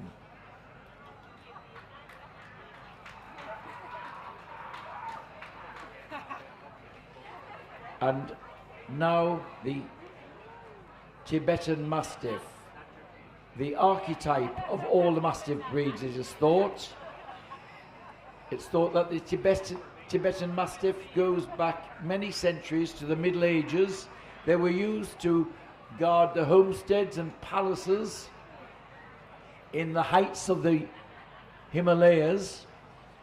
The dogs often kept tethered on chains at the gates of the palaces and the farms to ward off poachers and enemies. They come not only with a lot of size and substance and a strong head, but males in particular have a thick mane of hair over their neck and shoulder, which we see here. The high set tail plumed and carried over the back.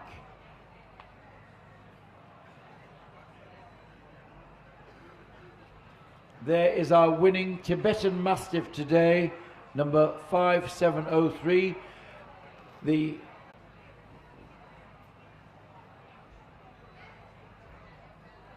So there, the working group. Breeds which were developed to help their owners in everyday life. Some dogs, some sled dogs, some carting dogs, some hunting dogs, and rescue dogs. So it'll be a long look before. So the Alaskan Malamute, the Bouvier, the Boxer, the Bull Mastiff, the Doberman is called forward, the Giant Schnauzer, the Great Dane,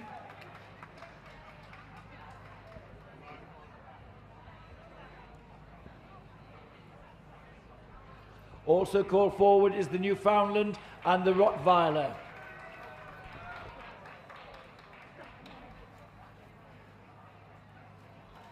So there's our shortlist.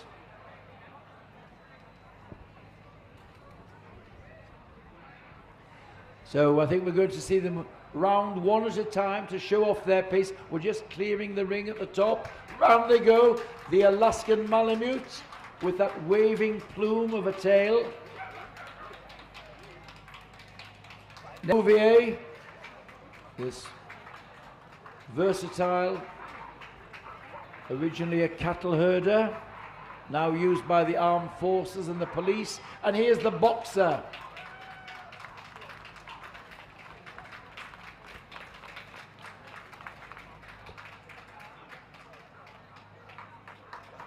And here is the Bull Mastiff. There's an athletic dog who could keep away the poachers. And he's another one, the Doberman.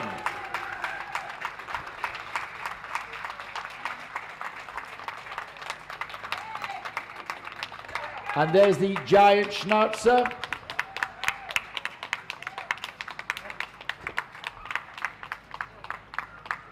Then the dash and dare of the Great Dane.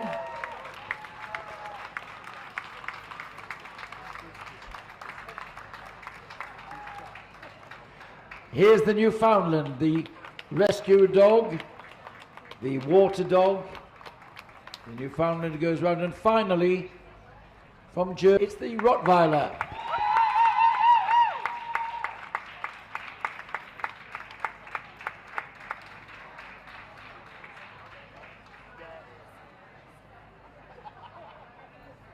The boards are called for.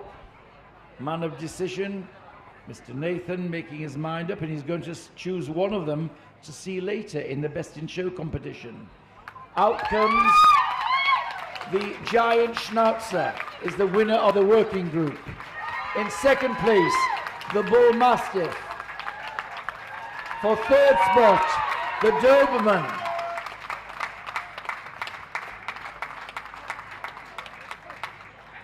And for fourth spot, the Alaskan Malamute. So well done to all of the others making the shortlist there. But there's our sixth winner, group winner at Darlington this year.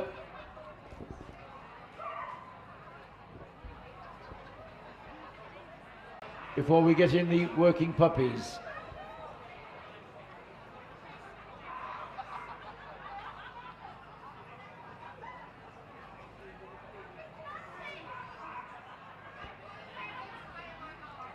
There we are, Alaskan Malamute.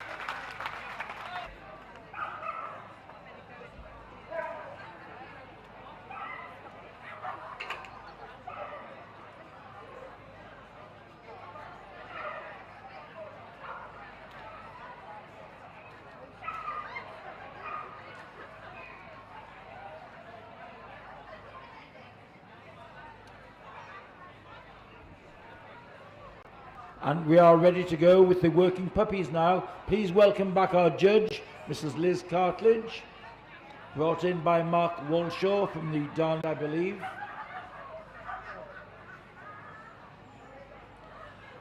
Thank you, Liz. And here come our working puppies, led by the Alaskan Malamute, Bernese Mountain Dog, the Bouvier de France, the Boxer, the Bull Mastiff, Canadian Eskimo Dog, the Doberman comes next. Here's the Dog de Bordeaux, German Pinscher, Great Dane, Greenland Dog,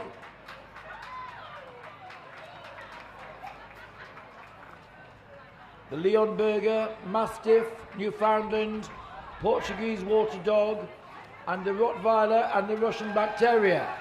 There we are. And Siberian and Tibetan Mastiff.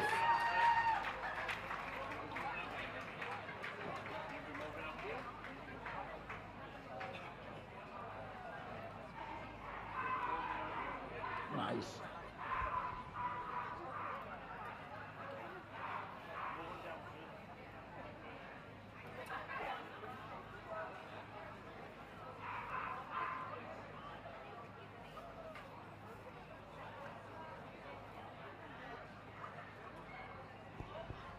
All of these have been prejudged.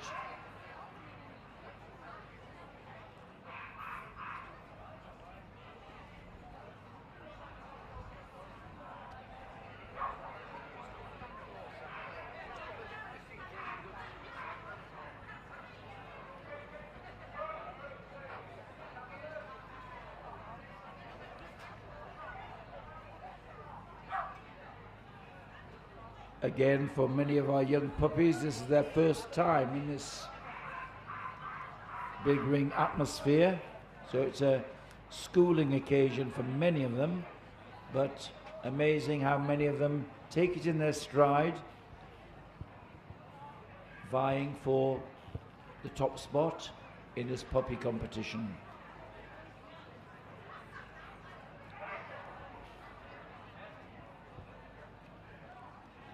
In comes the Boxer,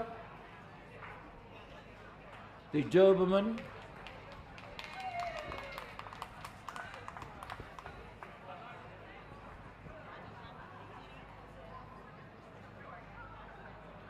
the Newfoundland, and the Portuguese Water Dog,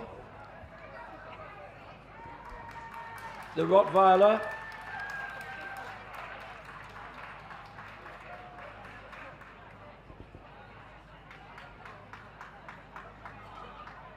and the Russian Black Terrier. There we are. There's our shortlist for the working group puppies.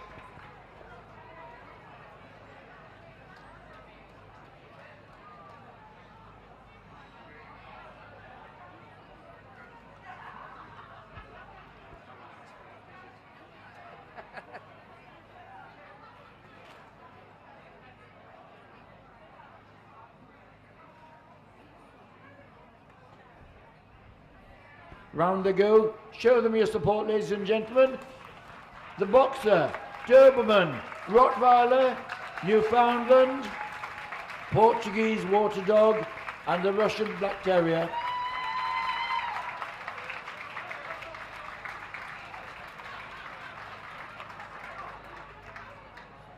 There they are. 6 of them lined up. One of them is going to be announced as best puppy in a moment.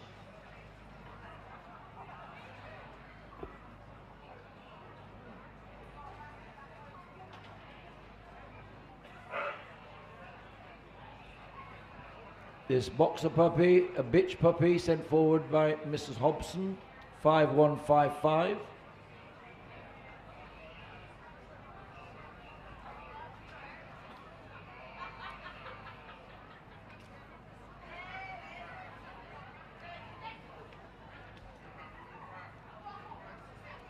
Round she goes.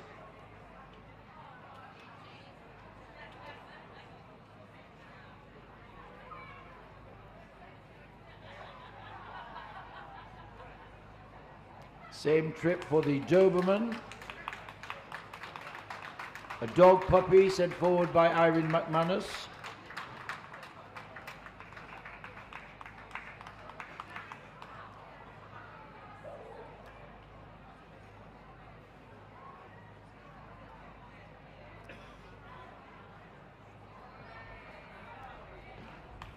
Round he goes. Another brown and tan dog today, winning in the breed.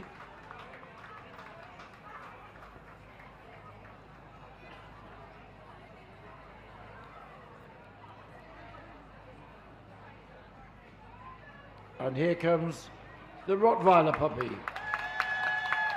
With support party, Jackie Stubbs sent forward this bitch puppy, 5553.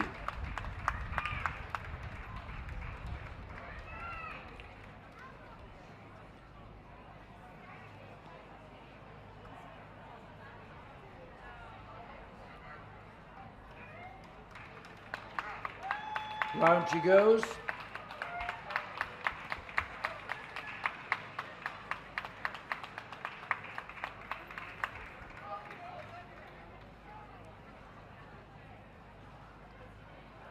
And here's the Newfoundland.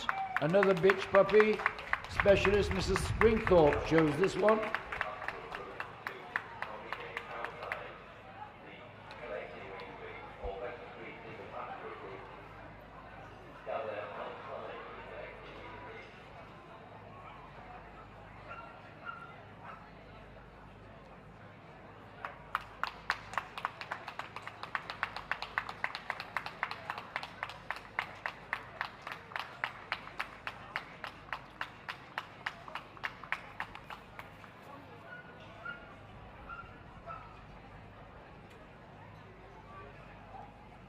And here's the Portuguese Water Dog.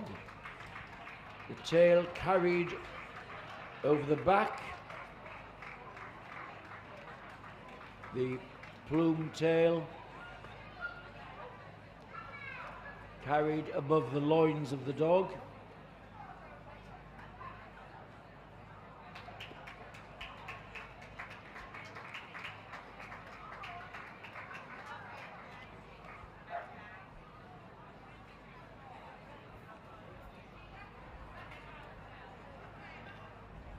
and the biggest of our working puppies, the Russian Black Terrier here.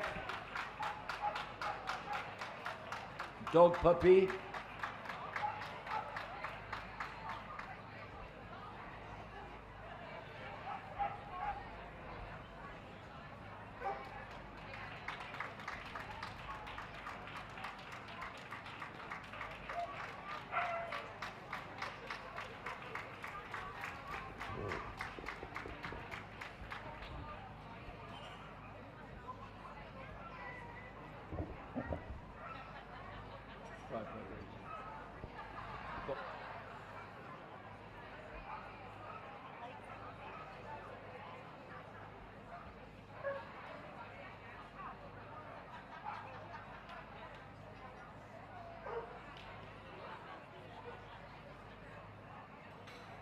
The boards are ready. Who's going to fill the place? The boxer. The boxer wins the working puppy group. For second place, it looks like the Portuguese water dog. In third spot, the Rottweiler. Great cheers from the fan club for the Rottweiler.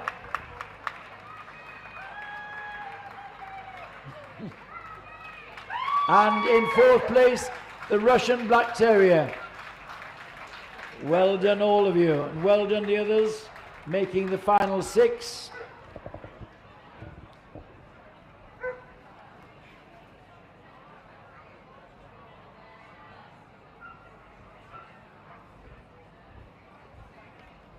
So there's the sixth puppy to go forward to Best Puppy in Show.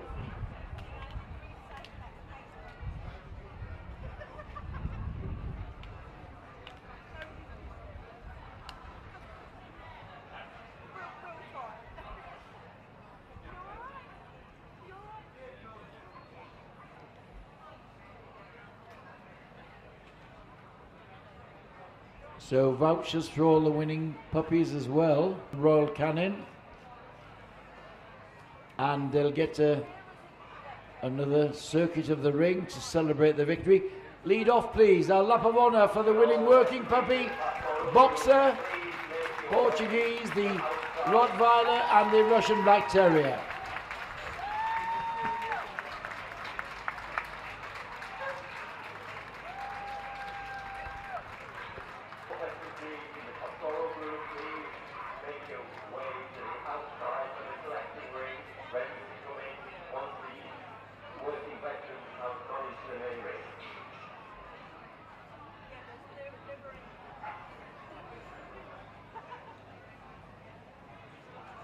And from the youthful generation, we go to the veterans now. Please welcome back our judge for the veteran group, Paul Harding.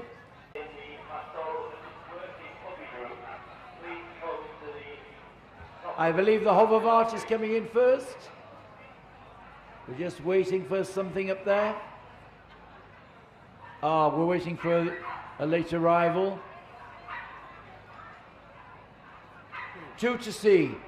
And they'll be the leaders in the Hovervart and the Portuguese water dog. The rest will follow on: the Alaskan Malamute, Bernese mountain dog, boxer, bull mastiff, Canadian Eskimo dog and the Dog de Bordeaux, the giant Schnauzer, Great Dane, veterans.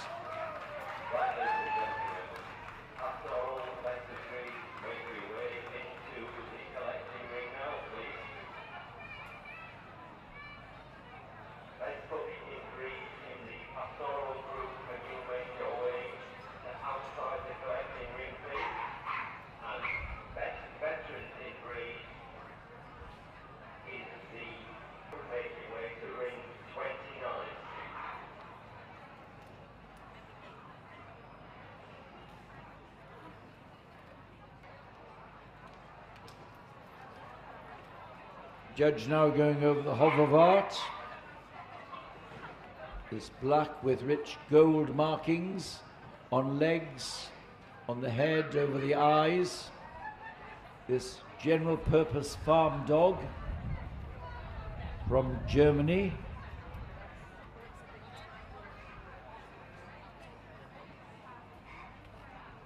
All of these veterans over 7 years old.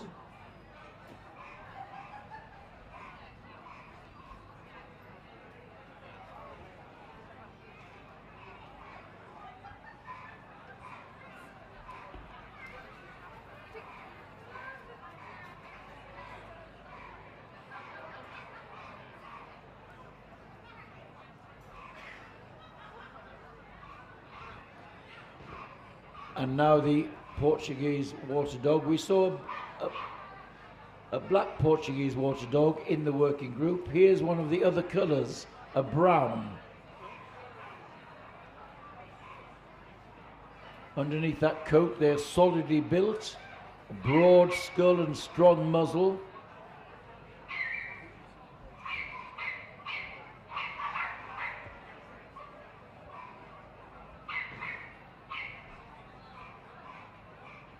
And just added extra character, the greying on the face we have on this veteran.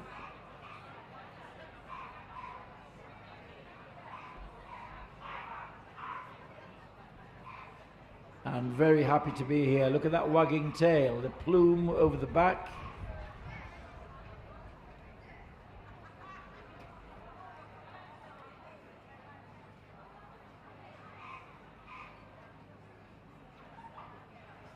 There's our winning Portuguese water dog veteran.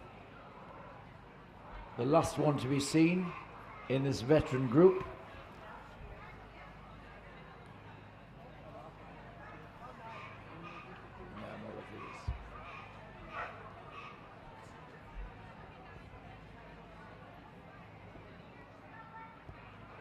So the shortlist is the Giant Schnauzer, the Harlequin Great Dane, the Hoverwart, the Newfoundland, the Water Dog, and the Rottweiler. So thank you all of the others making it this far.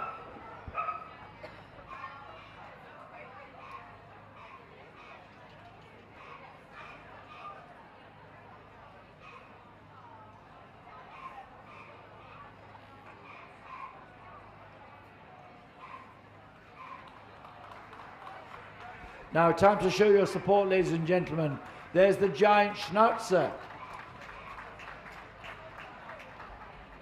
One of the breeds has already won the working group. Here we have the veteran trying to emulate that. This is a dog.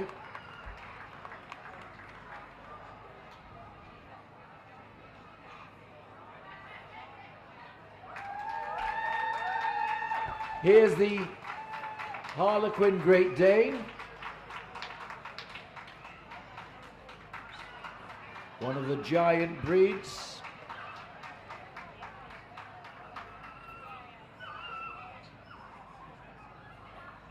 This is elegance with substance in this Great Dane bitch.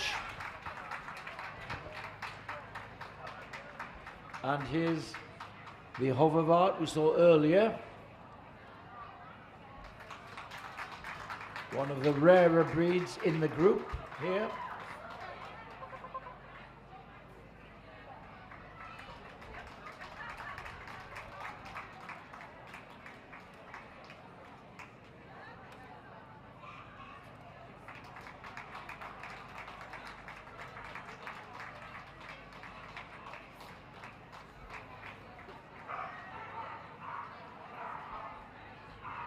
And here is the Newfoundland, a dog sent forward by Mrs. Springthorpe. The number is 5493.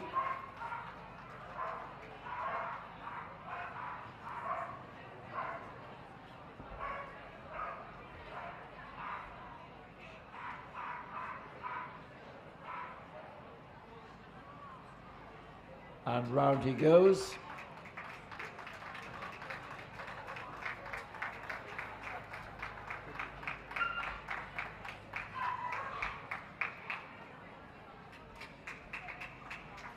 And there is the Portuguese water dog again.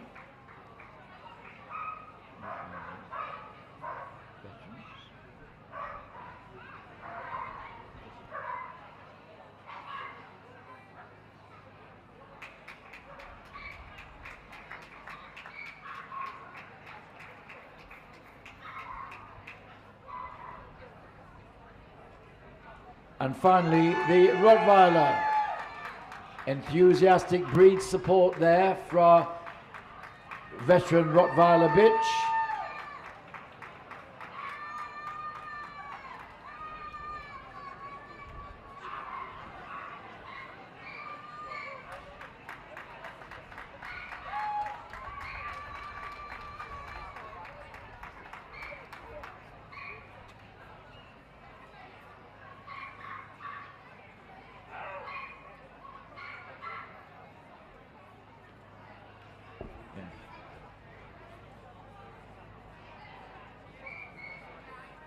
Where's the winner? The handshake is going up to the giant Schnauzer. They've made it a double.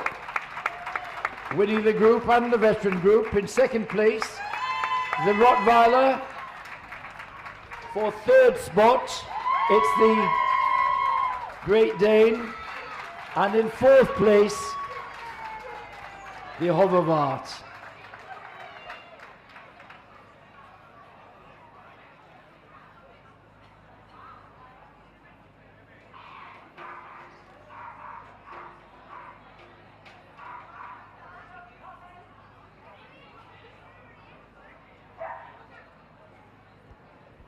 So it's the giant Schnauzer veteran we'll see later, competing for best veteran in show. Lap of honour time, they're still full of running, these veterans. Off they go.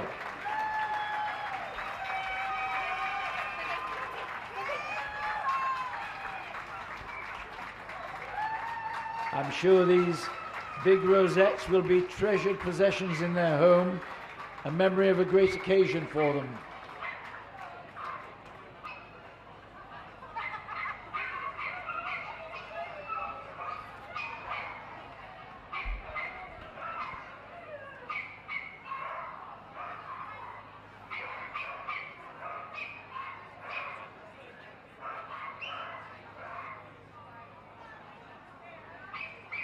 Only one group remains, ladies and gentlemen, the pastoral group, and just waiting for the last few to make the collecting ring, and then we'll be ready to go.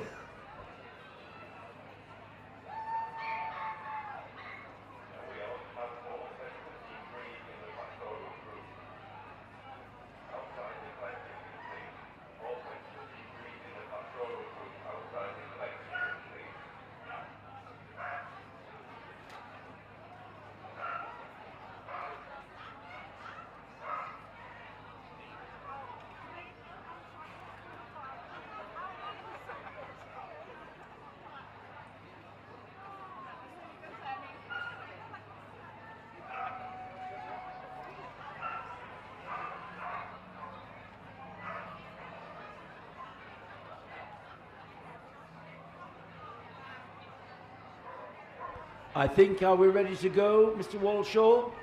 We are ready to go. Please welcome back Keith Nathan, our judge for the pastoral group.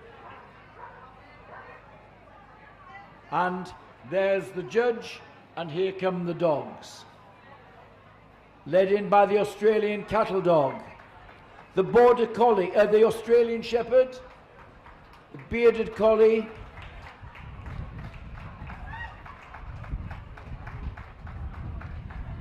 the Beauceron, the border collie, the Belgian shepherd dogs, now Groenendaal, Tervuren, then the Briard, Catalan sheepdog, the rough collie and smooth collie,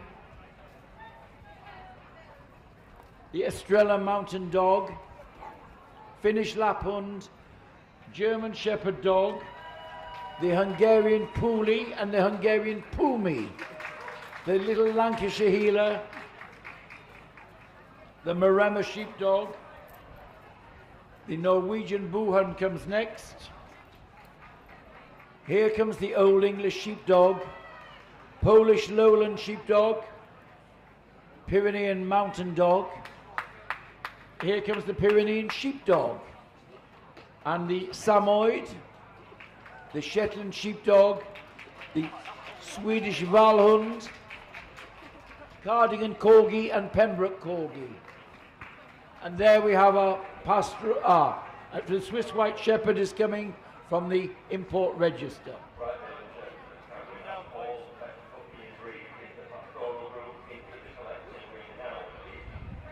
All best puppy and breed in the pastoral group to the collecting ring now, please. And we'll also have questions in the pastoral group to ring 29.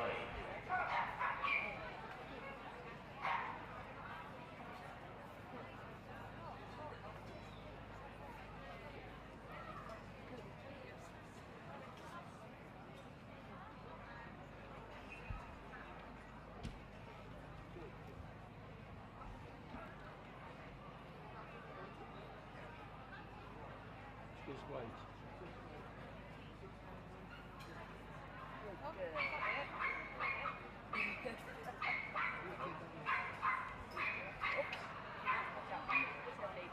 I bet you didn't get David's photo, did you? Oh, you?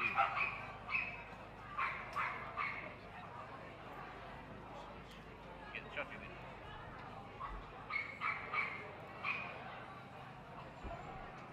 And our judge has started on the examinations, hands-on for the Australian cattle dog. 6 of them hit.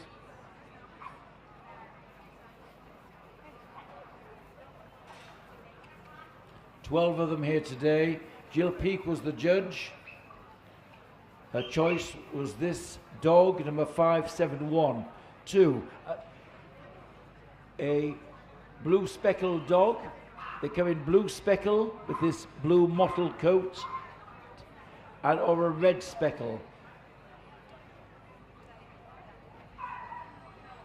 Very keen workers, make good guard dogs in the big ranches in Australia.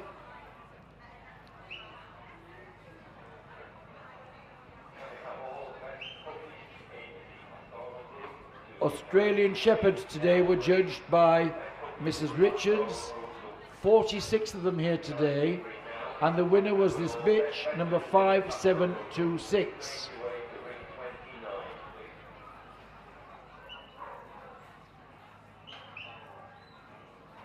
So this is a breed which has become very popular in the show rings. Was developed as a show dog in America, but the origin stock for that came from Australia, travelling there with Spanish shepherds who had worked in Australia and then were going on to work on ranches in America. This one, a tricolour, that bears some resemblance to the Border Collie, but sturdy in bone, different head type, and the tail is a natural bob sometimes.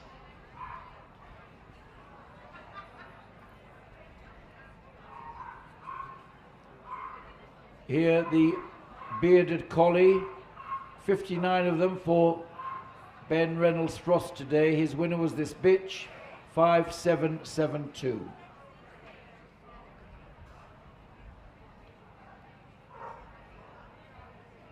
This breed developed from working collies from Scotland, and it is a relatively modern development, going back to the Bothcanar lines. A working sheepdog brought to England and developed gradually into the breed which has become highly popular.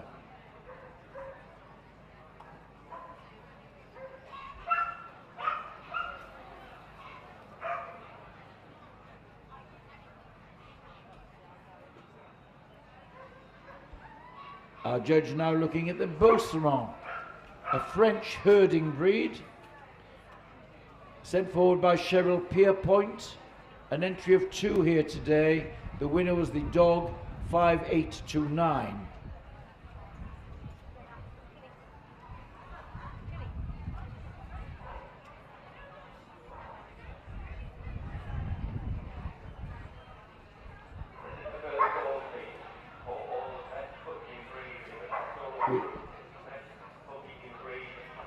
Used for herding,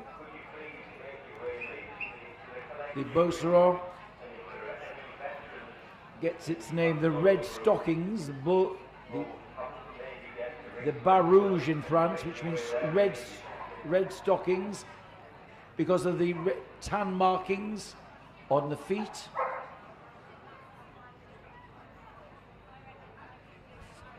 A dense weatherproof coat. Was originally shown alongside the Briards, another French breed we'll see later. And here is the Border Collie.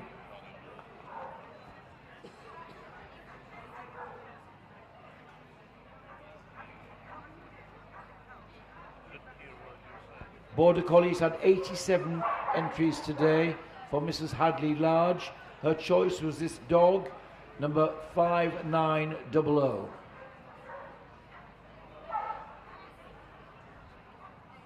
Of course, we all know of the versatility of the Border Collie, not only from the early television show One Man and His Dog, seeing them working at their first function as herding sheepdogs, great bond, great speed and intelligence, but of course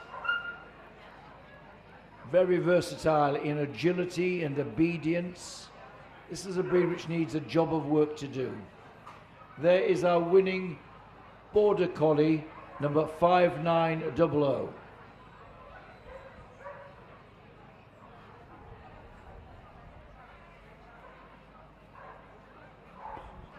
And now the first of the Belgian Shepherd dogs, the Groenendael.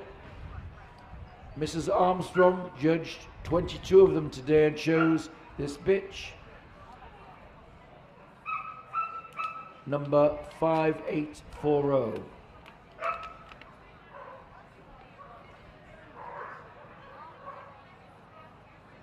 Four varieties of Belgian Shepherd. We have 2 present today. All share the same standard. They're differentiated only by colour and coat. The Groenendael here, seen in black. They're all quite squarely built. They're not heavily boned. They've got this clean wedge-shaped head and this light, brisk action. They all take their names from the areas in Belgium where they were developed.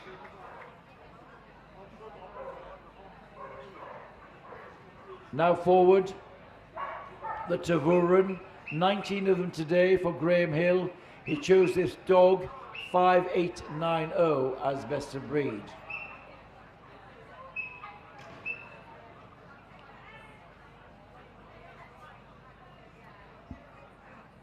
The Tervuren comes in shades red, gold, fawn, sometimes with a black overlay on the coat. They're highly intelligent breed. You've seen them working with the police and the armed forces. Easily trained. It's another breed which needs good ownership because they need a job of work to do, and an intelligent owner for training and for keeping them obedient. The Tervuren there, 5890.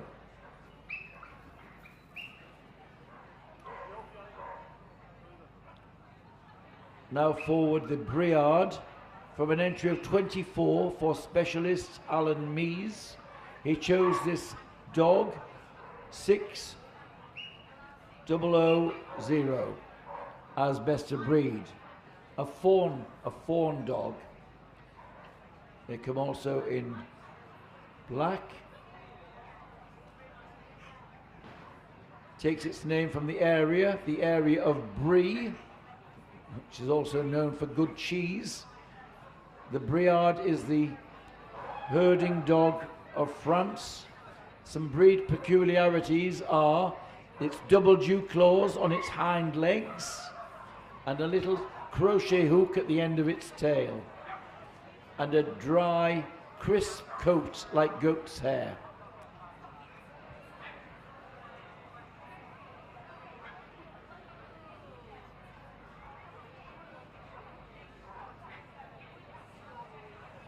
There is our Briard number 6,000, 6,000. Of course, many of the herding dogs, as they gain momentum, they drop their heads so they carry them low, almost level with the back. That's a feature of many of the herding dogs. It gives them that stealthiness in their carriage.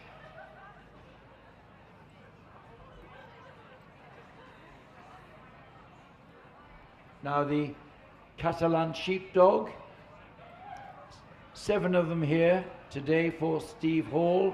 He chose this bitch, number 6011, as his choice for best of breed. This comes from the Spanish Pyrenees, the northeast of Spain. It was used as a flock guard, guarding the flocks but also herding them, so very versatile. In his native country, he's also popular as a household companion. They're a handy size, very faithful and loyal to their owners.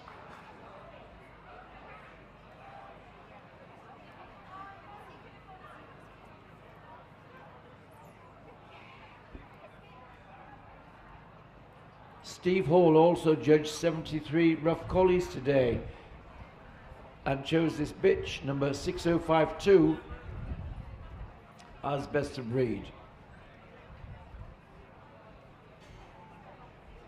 They were developed from the working sheepdogs of Scotland, going back to the 19th century. The sable and white, which we see here, became the most popular colour. However, the tricolours and blue merles are still very popular in the breed.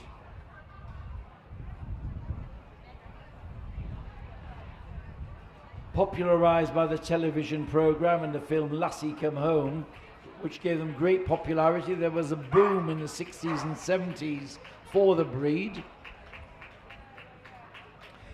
This long, wedge-shaped head, these light, lifting ears seen here. There is our winning rough collie today, 6052.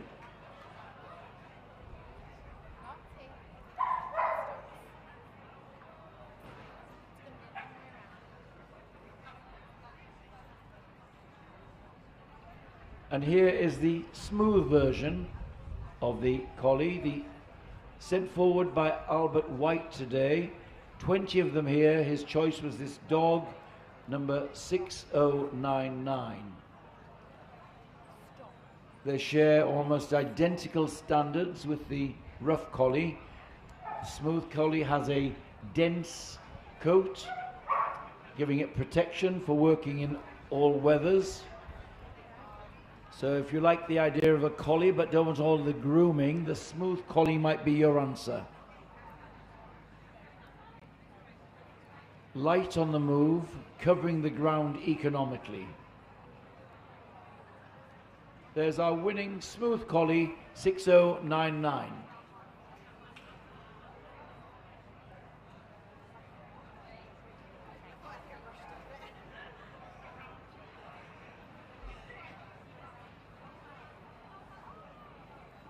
Our judge now looking at the Estrella Mountain Dog. This is a breed from central Portugal. The breed was developed as a flock guard. So some breeds, the nimble and athletic dogs, were used for herding. They were nimble and fast and could herd the flocks up. The other, more substantial dogs were used as guarding dogs. So they had to have quite a different temperament. Watchful, courageous, stealthy. It's thought that there's some Mastiff in the background of the Estrella Mountain Dog.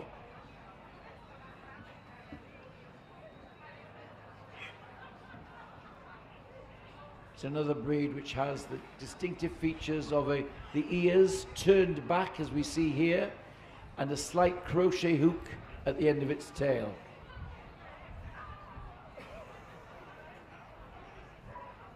All kinds of herding come under the remit of these herding dogs, and this one from Finland was used to herd reindeer. Graham Hill judged 24 of them today. His winner was the bitch number 6118.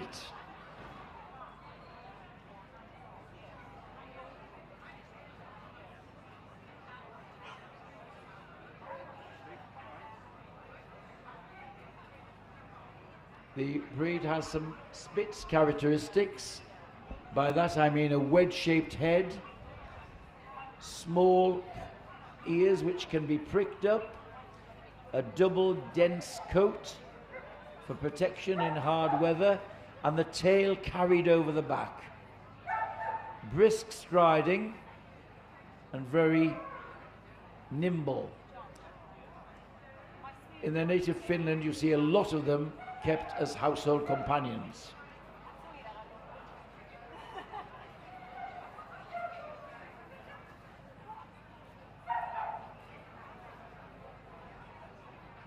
Now here we have the German Shepherd dog. Specialist Ian Blackshaw judged the breed today and chose this dog 6158 as best of breed.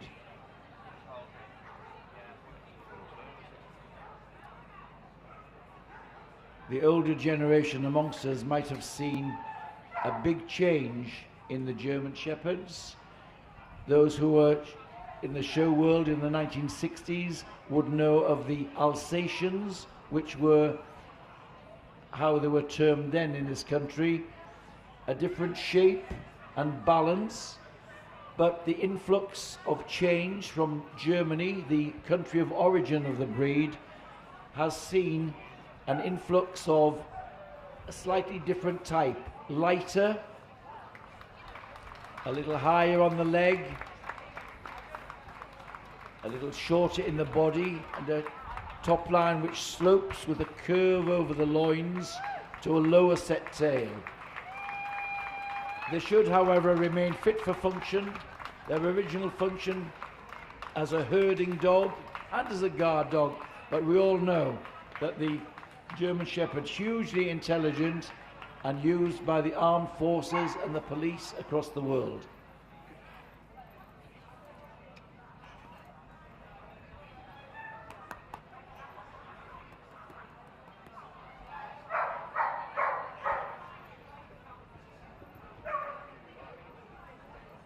Our judge now going over the Hungarian Puli. 21 of them for Miss McManus today. She chose this dog, number 6180, as best of breed. A wonderfully nimble herding dog from Hungary. We see here the mature coat, a corded coat covering its body. As youngsters, they have loose curly flocks of hair which gradually develop into these ribbons or cords. Underneath that coat there is a fairly lightly built dog, compact, wiry, and with his nimble, brisk stride. The head is quite a small head for the breed, so nimble that in its native Hungary it could jump onto the backs of the sheep and make its way across to the other side that way. Now, the Hungarian Pumi Mrs. Johns judged 13 of them today, and her winner was this bitch, number 6201. The Pumi shares some common ancestry with the Hungarian Puli. It's thought that the breed was crossed to give it this with a terrier type or schnauzer type, to give it some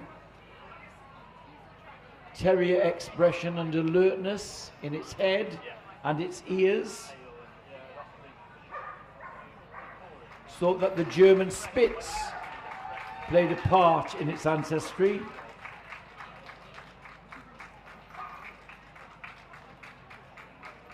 Quite square in its build. Shouldn't be too bulky, should be quite light.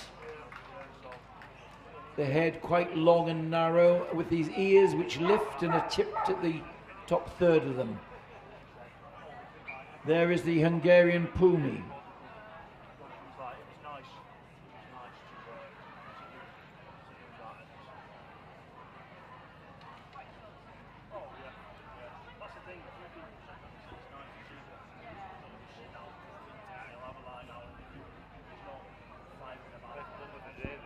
Now on the table, the Lancashire Heeler. 15 of them today for Miss King. She chose this dog 6215 as best of breed. Now we've had lots of exotic coats and glamorous coats. Here's the workmanlike little Lancashire Heeler. This one, a liver and tan. It's thought that this breed was developed by the crossing of the Pembroke Corgi, the corgis which was to herd the dogs, herd the sheep to abattoirs in Manchester, where they met up with a Manchester Terrier. And we have features of both here in the markings and in their workmanlike attitude.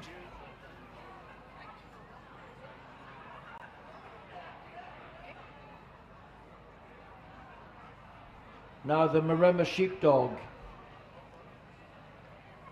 2 of them here today for Patsy Hollings. Her winner was this dog, number 6228.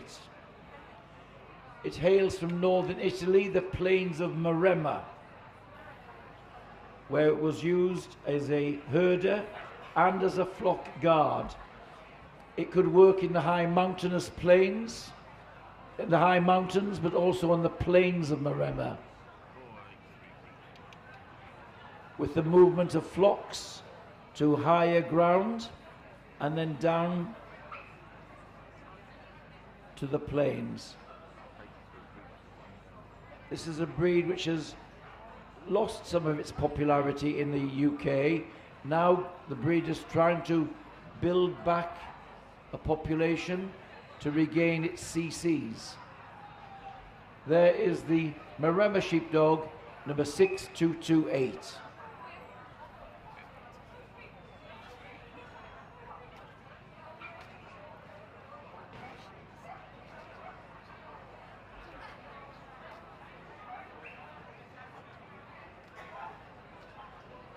Our judge now looking at the Norwegian Buhund.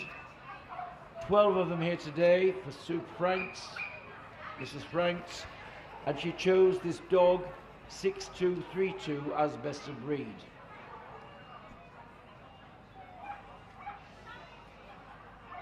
The national dog of Norway, where the word bu means home or homestead.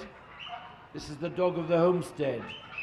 It was a versatile herder of sheep and a guard dog. It's thought it goes back to Viking times, when skeletons of dogs of this shape were found in old Viking tombs. Quite light in its build. It should have a degree of legginess about it. Quite light and slender in the bone. A top line which slopes slightly from the withers to the tail set, and a protective coat. Come in this fawn wheaten colour red, wolf sable and black. There is our Norwegian Buhund.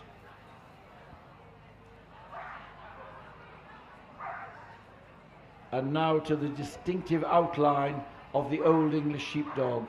Jeff Horswell judged 36 of them today, and his winner was the dog number 6279.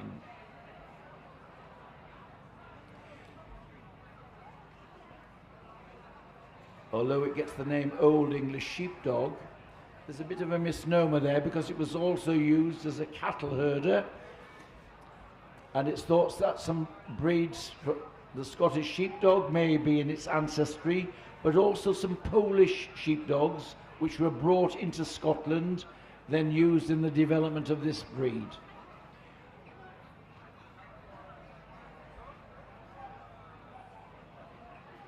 It used to be known as the bobtail because they were originally docked dogs. Now, of course, docking is illegal, but in the 18th and 19th centuries, working dogs were docked. One reason for being uncoated dogs like this, for hygiene reasons, but also a working dog was docked and that got the owners a tax rebate. They got tax reduction for that.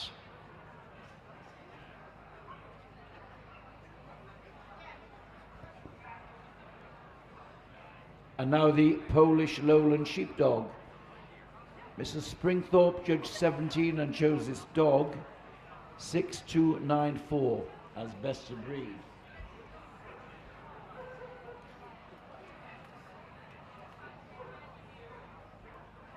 This is a versatile herding dog from Poland, where it's affectionately known as the Pon. It should be relatively compact, sturdy under that coat, a strong head, sometimes a naturally bobbed tail. Comes in a variety of colours.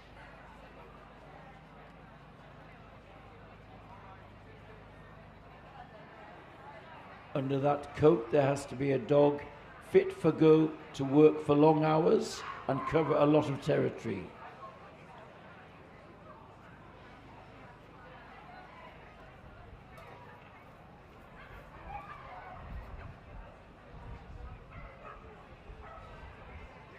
And now the elegance and stature of the Pyrenean mountain dog. 24 of them here today for Tim Ball. He chose the dog number 6317 as best of breed. Developed as a flock guard in the Pyrenees, where it would work alongside the Pyrenean sheepdog, which we'll see in a moment. Although they're a tall dog, they should be not too heavy or substantial. They had to be light-footed and nimble enough to work in rocky mountain territory, working with their shepherd master, very loyal. The head and expression of the Pyrenean mountain dog is one of its hallmarks. Its lovely dark eyes and pigmentation. Although sometimes we see them as solid white, as we see here, there's colour on the head and ears and in the body, sometimes known as blaireau markings. Another breed feature is the double dew claws on the hind legs. There is our winning Pyrenean mountain dog.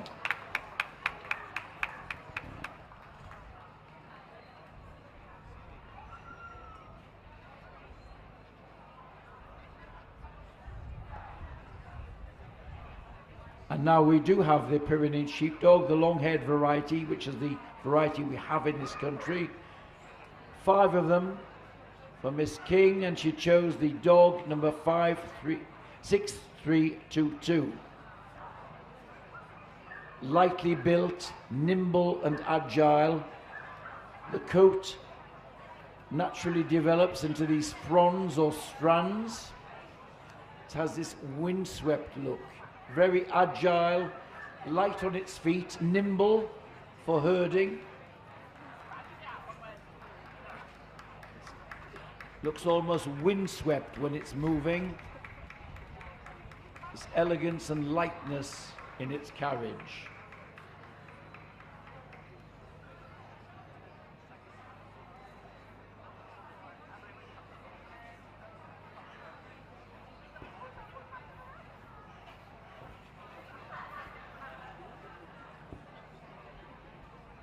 And now onto the Samoyed, 35 of them today for Sean Gwynn, and he chose this bitch number 6329 as his best of breed.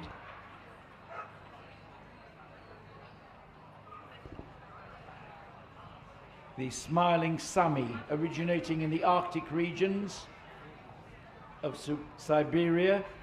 The Samoyeds were developed by the nomadic tribe, the Samoyedes, and the Nensi tribe.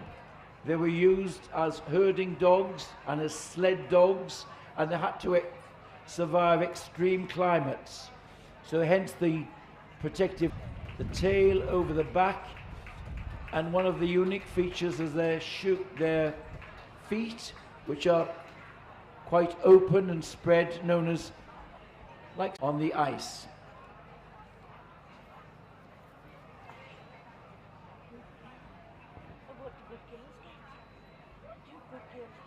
Entry for specialist Mrs. Miles today, 84 of them here. Her winner was this dog, 6437.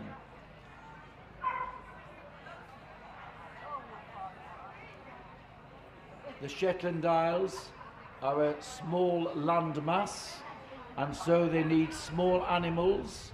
They have smaller breeds for grazing. And here is the Shetland sheepdog, a smaller type of herding dog for a small island. You also know the Shetland ponies are small too. But here the Shetland sheepdog, light, effortless on the move. Some similarities with the collie, but a different head type, a broader skull than the collie. Underneath that coat, sturdy and workmanlike.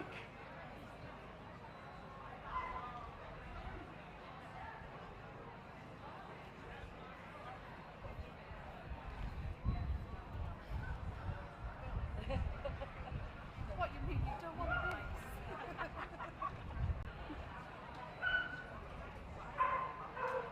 this? Now on the table, the Swedish Valhund. 9 of them here today. 9 of them here today for Miss King, and she chose this dog, 6453, as best of breed.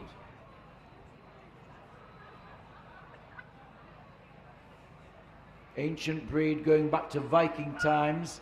It's thought that some of the breeds of this type were brought to the British Isles by Viking raiders, and they were part element of the Welsh Corgi. This is a herding dog, a heeling dog, could nip at the heels of livestock to drive them on. You should have some ground clearance. The harness markings over the shoulders, those lighter bands of hair, are a feature of the breed.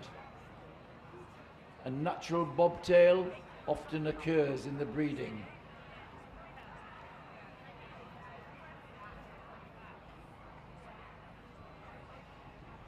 Now on the table, the first of the corgis, the Cardigan Corgi.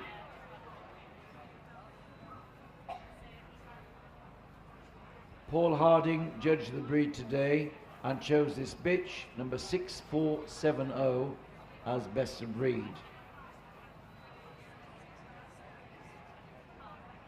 The judge just looking at the proportions. The corgis, although they're low-set heeling dogs, they have to have good ground clearance. The Cardigan Corgi is the longer of the varieties, the longer in the body, and a slight crook in the front legs, into which the forechest drops neatly. They have fairly large ears, rounded at the tips, which they can lay flat, but also they become, when alerted, they stand erect. This one a brindle and white, and there the Cardigan Corgi, number 6470.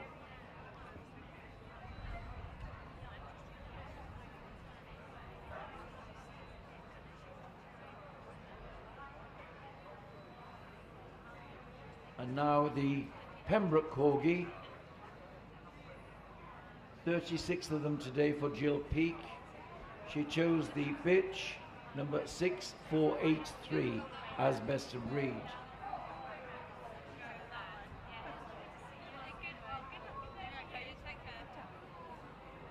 Of course, the Pembroke Corgi here, popularised by our late Queen, Elizabeth. From the 50s, they were part of the royal family, and in the 60s and 70s was something of a fashion. Legs of livestock at the hocks to drive them on. Low to ground, but should still have some ground clearance for covering all sorts of terrain.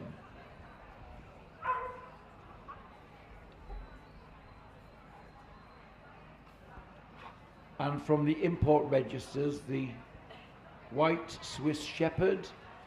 Ian Blackshaw chose this dog, 6515, as best of breed. It's thought that the white Swiss Shepherd was developed by a nucleus of white German Shepherds. White at one stage was a non-acceptable colour for the German Shepherd. Some of them were exported to America, and the colour was bred there, and then some came back to Switzerland, where a nucleus, a gene pool was built up, accepted by the FCI, and now becoming increasingly popular in show rings all over the world.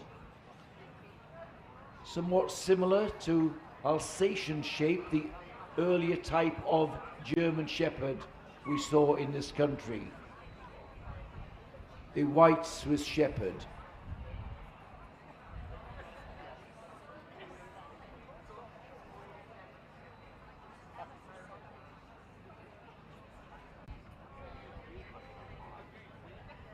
So that's a big group for our judge, Keith Nathan. It will take a lot of thought and decision before he comes to the shortlist.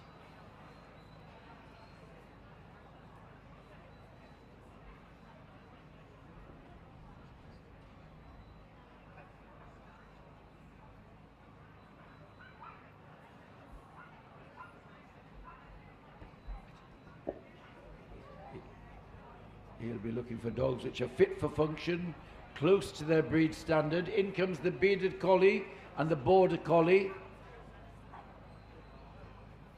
The Tervuren is brought forward. The Briard comes in.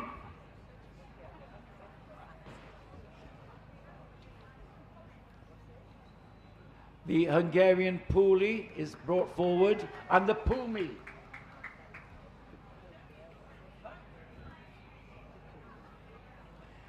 Here comes the Pyrenean Mountain Dog. The Samoyed is brought forward, and the Swedish Valhund, and the Pembroke Corgi. And there we are, our shortlist for the Pastoral Group Darlington 2023.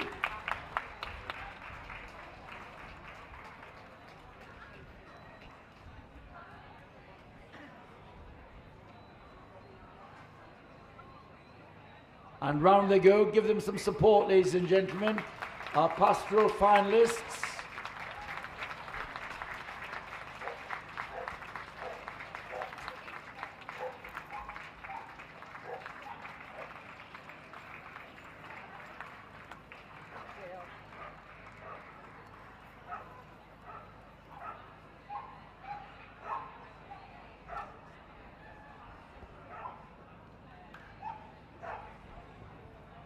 So the boards are called for.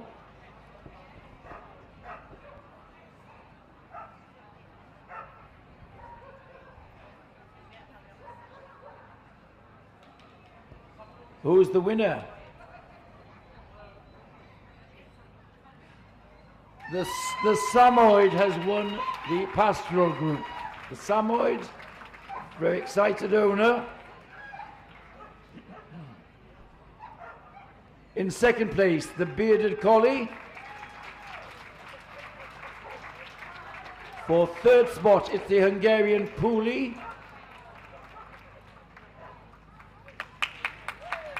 And in fourth place, the Pyrenean Mountain Dog. So there we are, our last group winner to compete for Best in Show in just a few moments' time. So, well done. The rosettes are coming out now. Rosettes and vouchers from Royal Canin.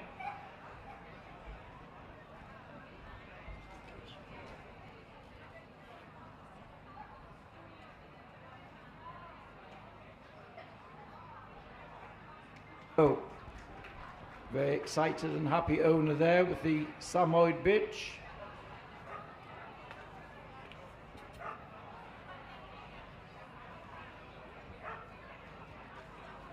Runner-up, the Bearded Collie and the Puli in third place, and the Pyrenean in fourth. I'm sure the Samoyed will be very happy to lead them round in a lap of honour. There are our pastoral winners for Darlington, led by the Samoyed. Round you go.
We are ready now to go on with the puppies from the Pastoral Group. Welcome back, Liz Cartledge. And the puppies are all ready. They've all been prejudged. So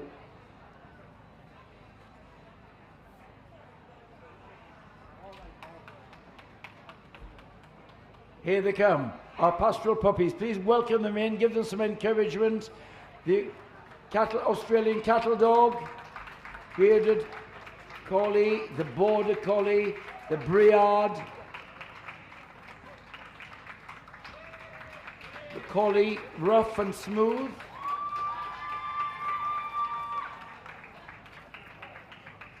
Australian mountain dog, the Lap Hund, the German shepherd dog, the Lancashire heeler, the Old English sheepdog, Polish lowland sheepdog, the Maremma, the Samoyed, the Shetland sheepdog, Cardigan corgi, and Pembroke corgi, and white Swiss shepherd.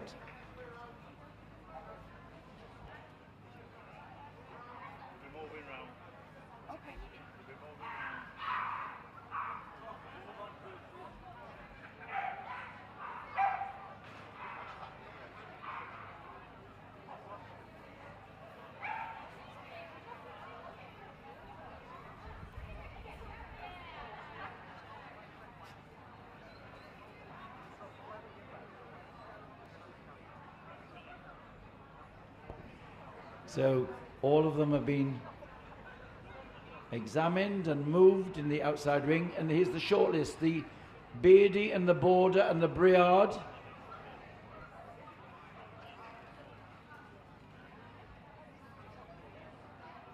the German Shepherd comes forward, the Polish Lowland Sheepdog,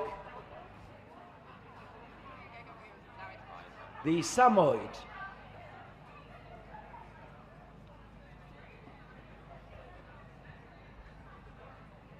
and there we have our 6, I think. No, I've not finished yet. From a big group. Here in comes the Shetland Sheepdog. Now we are ready, 7 of them. Thank you all of the other puppies coming in. You've had a long day. I hope you've enjoyed your time here.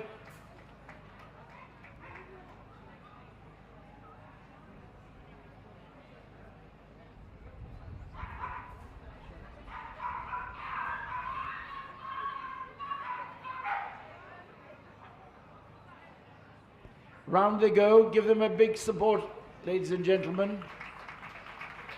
German Shepherd, Beardy, the Border, the Briard, Polish Lowlands, the Samoyed, and the Shetland Sheepdog.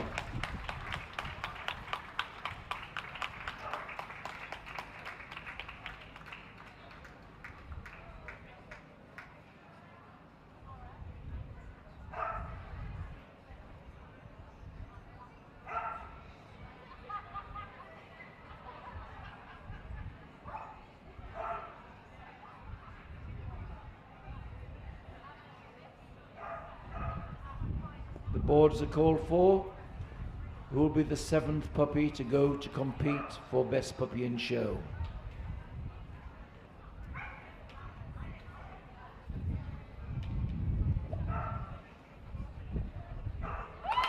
The Samoyed puppy pulls off a double for the breed. We've just seen one win the group, and here's the puppy. In 2nd place, the Shetland Sheepdog. In 3rd place, the Polish Lowland.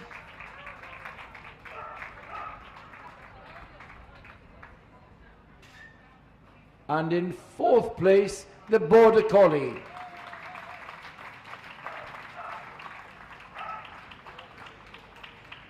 So,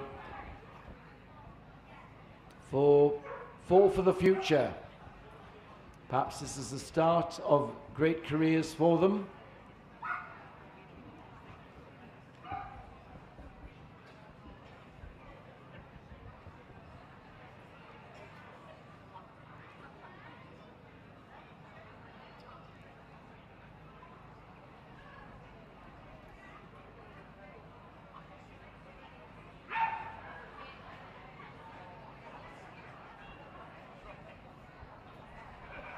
And there we are, our winning pastoral puppies, led on lap of honour by the Samoyed.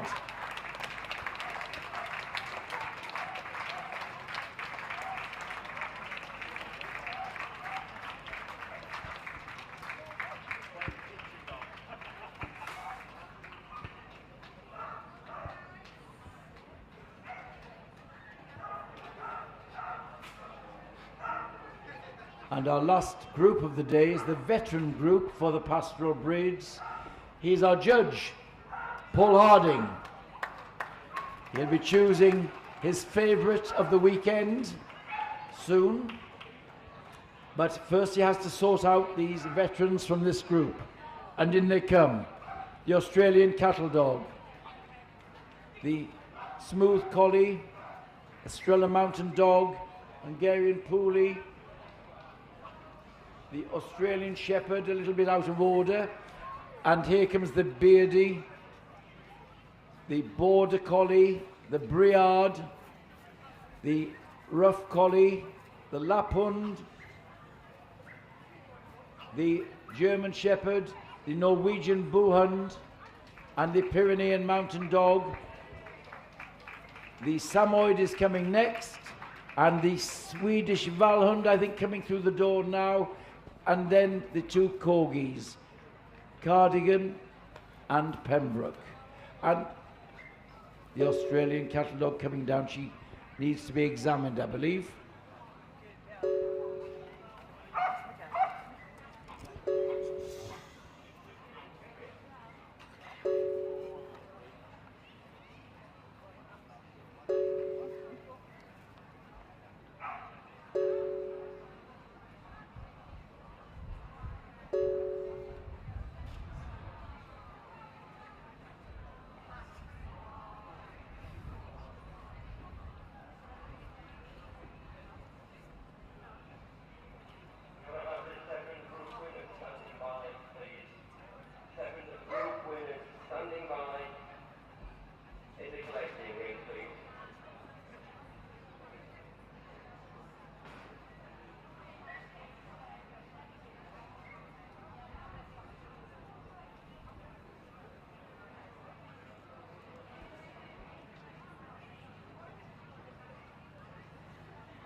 The Australian Cattle Dog, very athletic, sharp breed. You wouldn't go trespassing in a farmyard where there was an Australian Cattle Dog, I can tell you. I saw them working in Australia, an amazing sight, such speed and power, and absolutely courageous.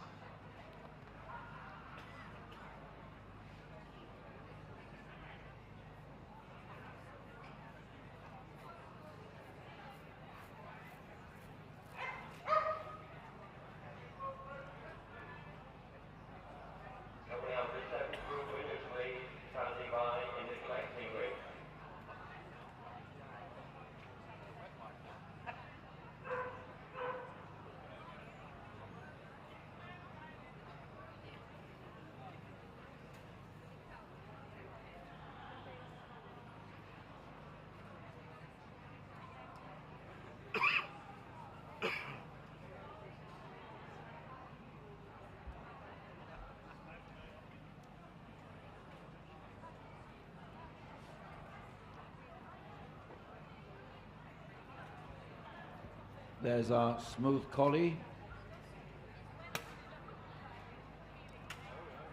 Light on his feet, active and ground covering, which is all the things he should be, but remember he's in the veteran stage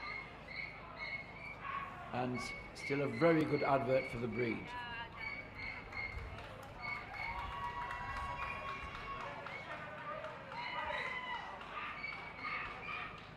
The Estrella Mountain Dog.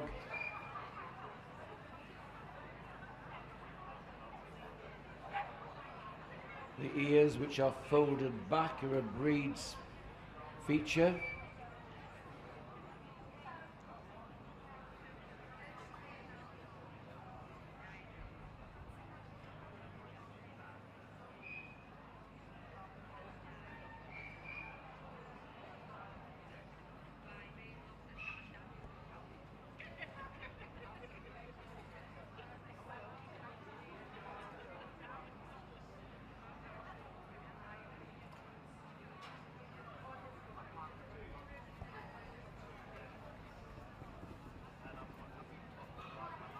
There's the Estrella Mountain Dog.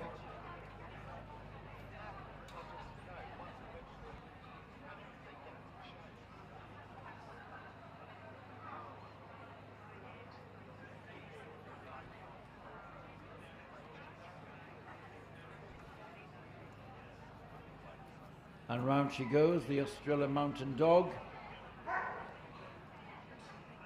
On the table now, the Hungarian Puli.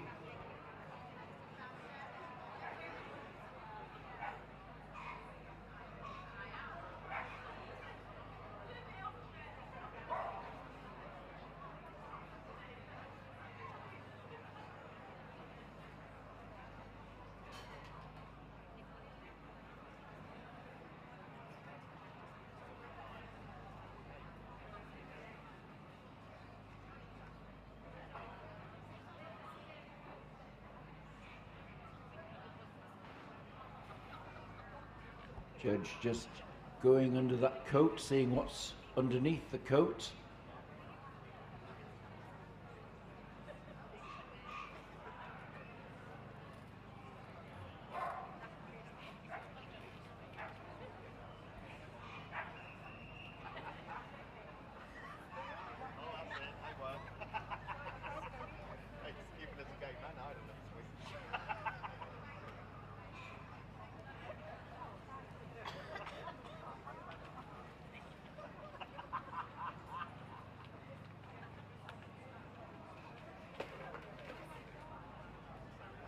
That brisk stride, take him round the ring.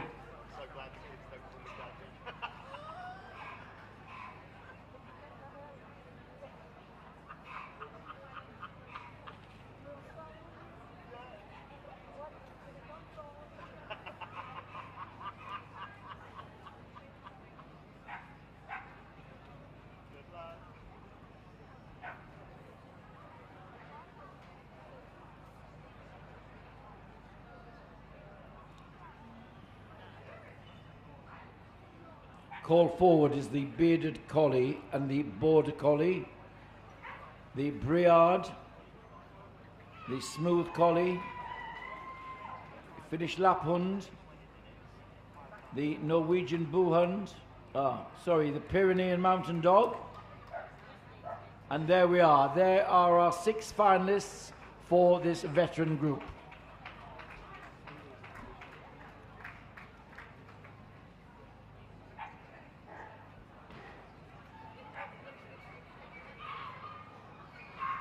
Out and back, give them some support, ladies and gentlemen. They've had a long day, so have we, but we're nearly there.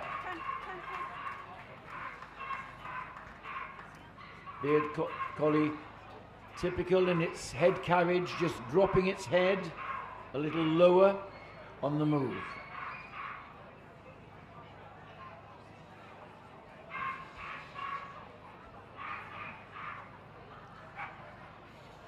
Round he goes. Same for the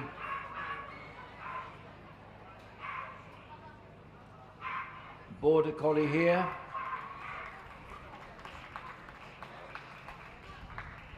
This one is a prick-eared. We often see the semi-pricked ears. This one a full prick-eared border collie.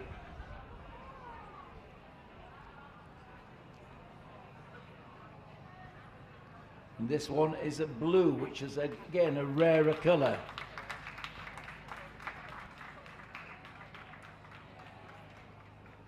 And here's the Briard, the fawn Briard.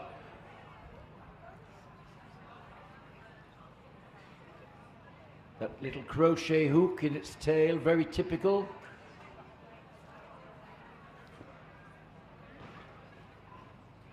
A crisp coat. And round he goes, our Briard.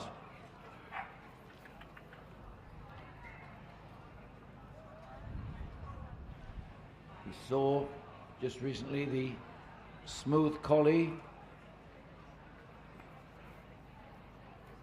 full of running and enjoying this big ring. Very alert, attentive to its handler. There he goes, the sable and white.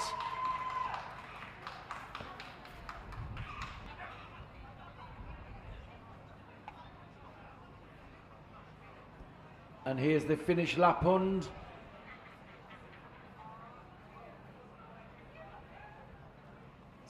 Alertness in its expression from those pricked ears, this weatherproof coat, the tail curled over the back.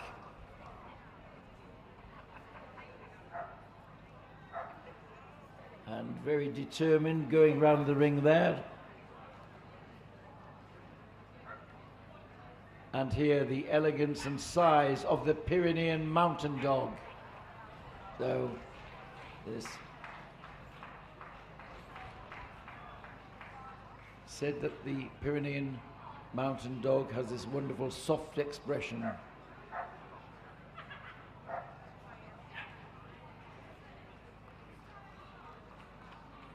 There we are. Our last view of the veterans here.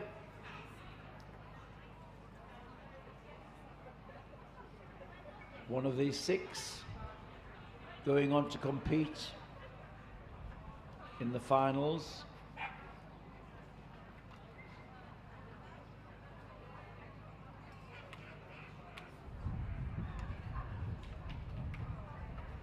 Who's it going to be?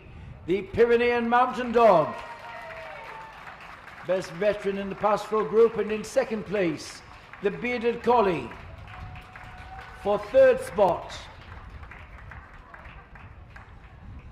the Finnish Lapphund, a very happy owner and a lovely veteran, and the border collie. Well done, Briard and Smooth Collie. All looking super.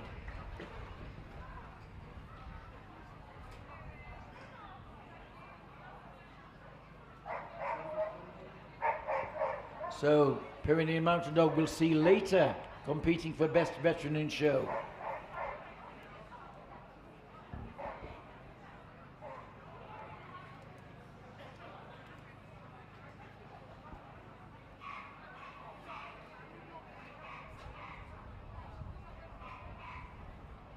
Round they go. Pyrenean Mountain Dog leads them round before he goes and has a little rest before competing for Best Veteran.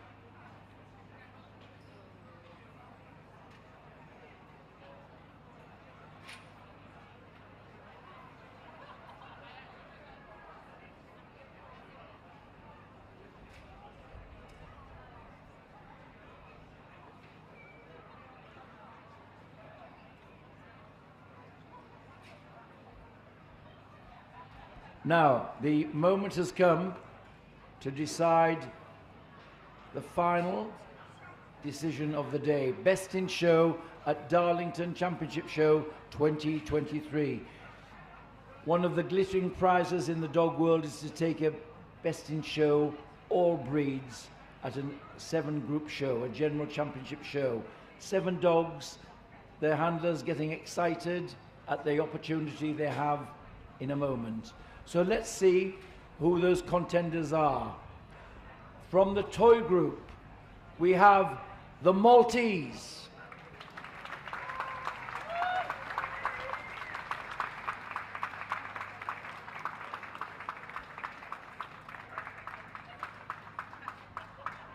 From the gun dog group, the flat-coated retriever.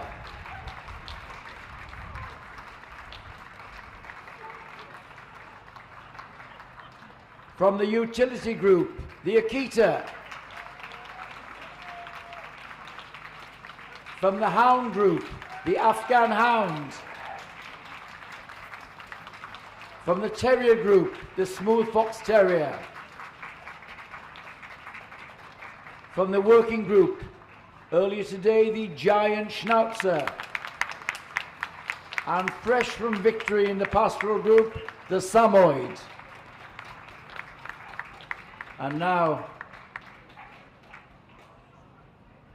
the man who has the enviable task of choosing Best in Show. Welcome back, please, Mr. Keith Nathan.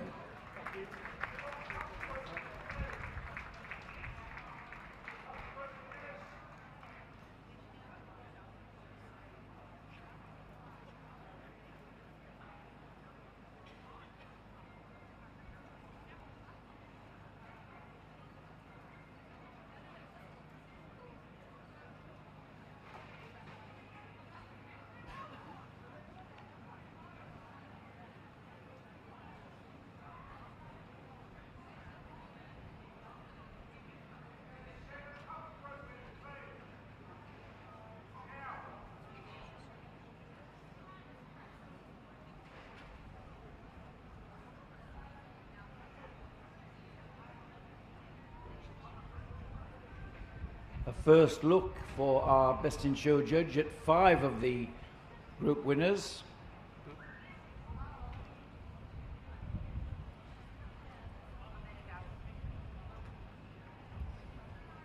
So Mr. Nathan only arrived today, so he's seen none of the earlier group judging. Casting a fresh eye. From the toy group on the first day, our winner was the Maltese, sent forward by Mr. Stewart, Andrew Stewart, the toy specialist.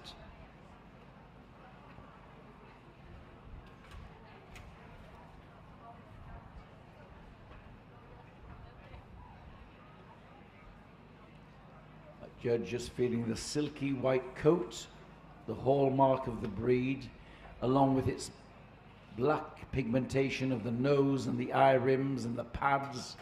Now there, our little toy group winner, the Maltese.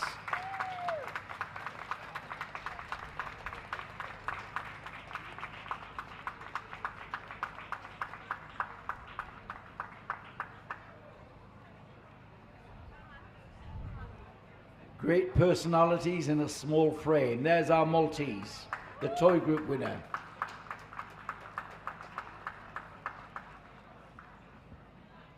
And from the Gundog group, sent forward by Dr. James, Dr. Ron James, we have the flat-coated retriever.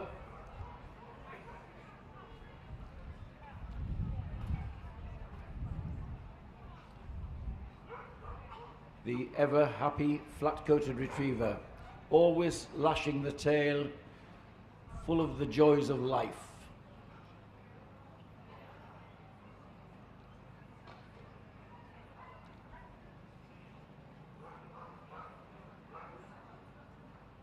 It's the raciest of the retriever breeds, which means it's built on flowing, streamed lines.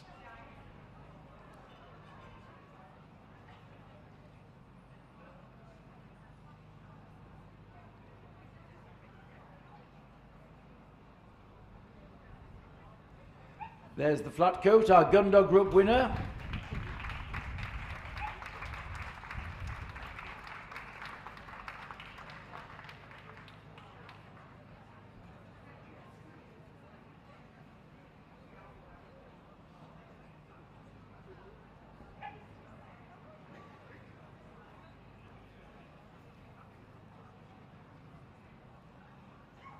And now from the utility group,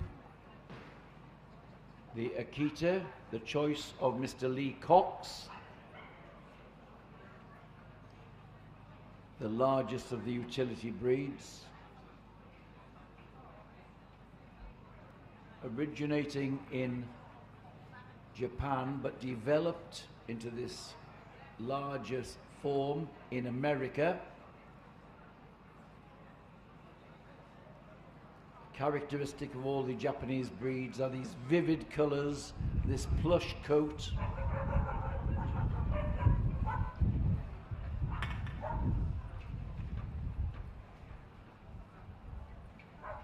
There is our utility winner, the Akita.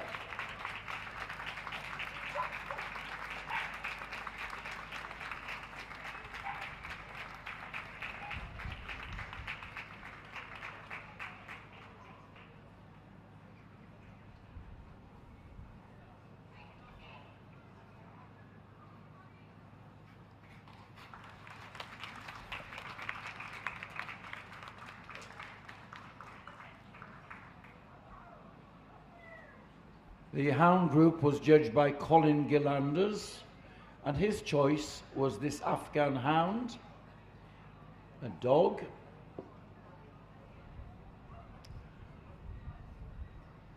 the elegant sight hound of Afghanistan, which means that it was bred to hunt by sight, could see its quarry from a long distance, so it's built for galloping, hence the long legs and the punishing jaw. Our judge just looking at the feet. Large, flattish feet are a prerequisite of the breed standard. Can we have the Terrier Group puppy winner, please? The Terrier Group puppy winner.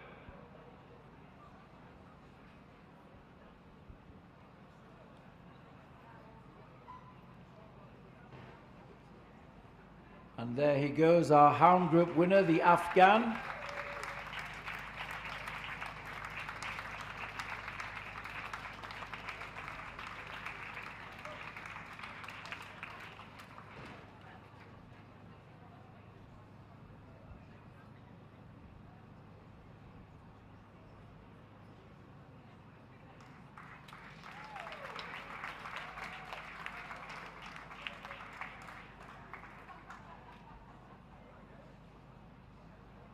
On the table, our fifth group winner, the Terrier Group, judged earlier today. Tom Mather chose this smooth fox terrier bitch.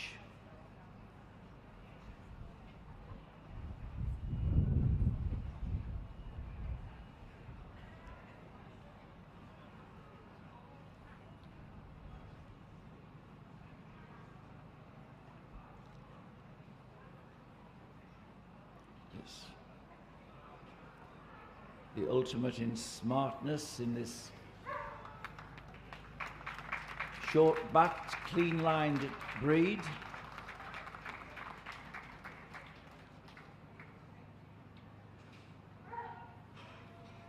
Always full of attention, on the tiptoes of expectation, ready to go, full of attitude. Our Terrier Group winner, the Smooth Fox Terrier.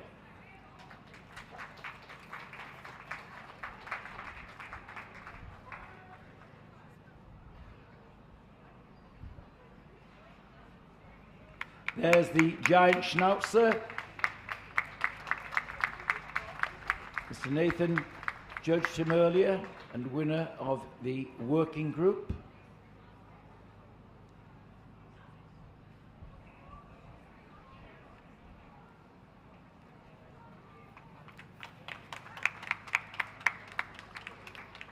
And our pastoral group winner we saw not many minutes ago, the Samoyed.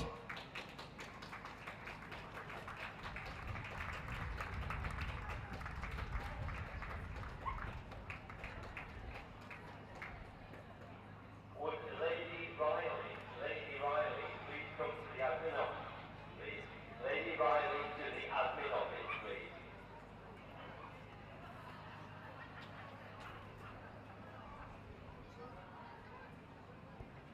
So, hands-on examination done. I think we're going to see them out and back. At this point, they should be all pretty close to their breed standards. It's performance on the day which might just clinch the issue. So give them your support, ladies and gentlemen. They must be nervous. Give them a bit of support.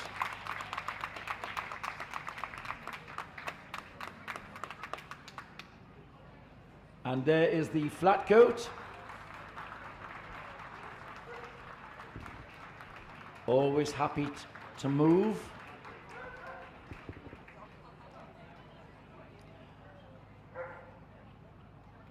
There is the power of the Akita.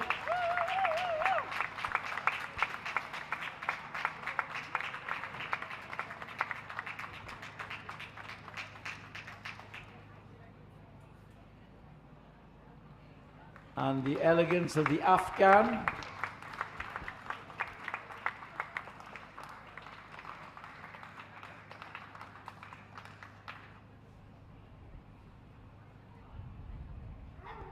And here's the smart, smooth Fox Terrier.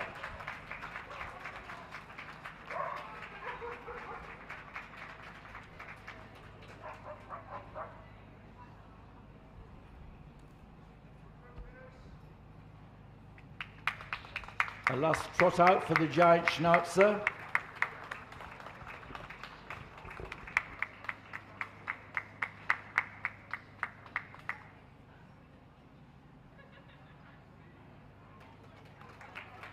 A last trip for the Samoyed.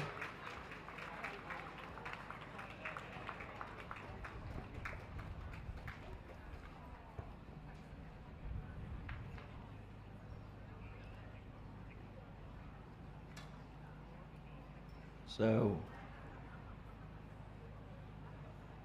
one of them's going to take home the glittering prize of Best in Show at Darlington 2023. The Maltese wins it.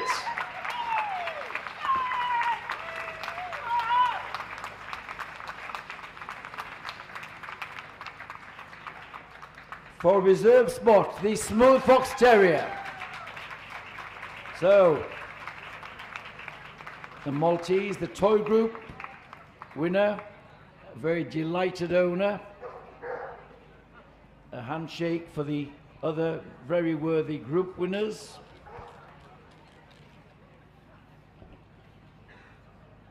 They've all had a wonderful weekend, I'm sure, getting this far. Giant rosettes coming out now. Gillian Marley from Darlington Show Committee. The rosette's bigger than the dog.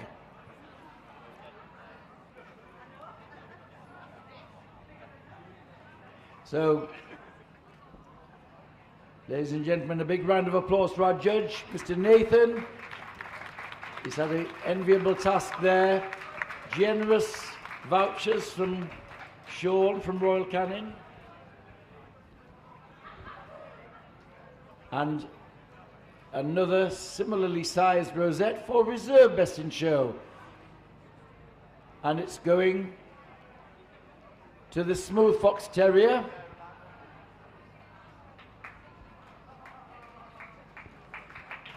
And I think they'll have a lap of honour. Then I think their photographs will be taken after the completion of the other groups. There we go. Best in Show, the Maltese. I reserve the Smooth Fox Terrier.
And I think as the photographs are taken, we're just about ready to have the judging of Best Puppy in Show.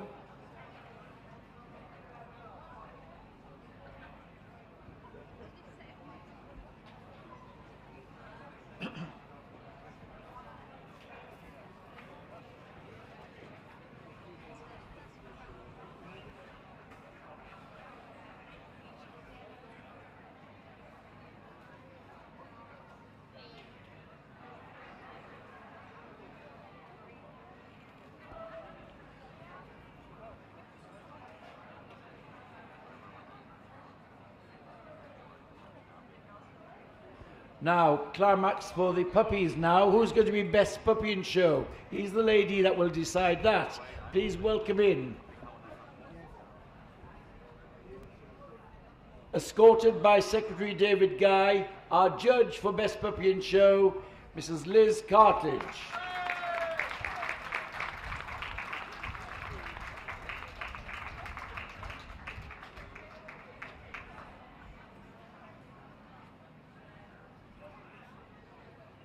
And here are her choices.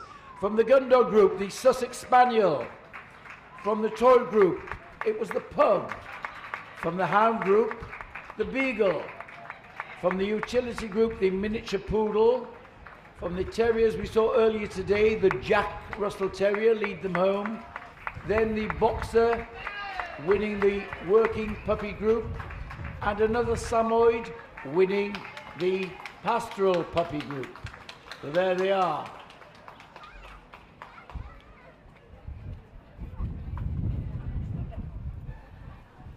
Three of them she's seen already today. The other four earlier in the weekend.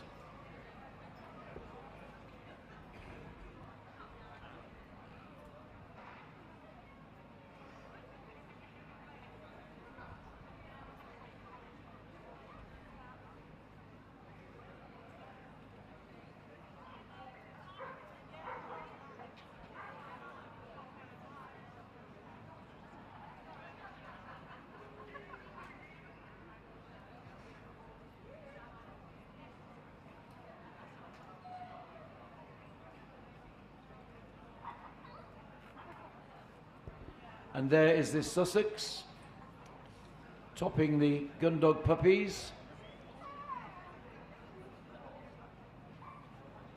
The dog puppy. And one of the rarer of the Spaniel breeds, coming only in this golden liver colour. Short on the leg, quite long in the body, giving us a Sussex rolling movement. And here's the Pug.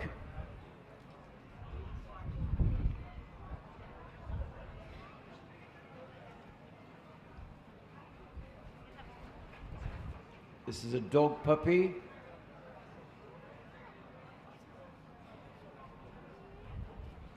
And round he goes.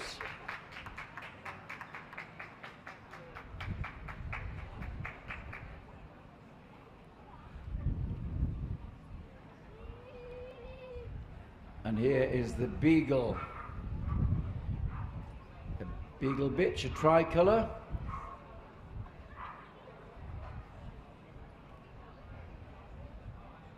The softness of expression, one of the features of the breed.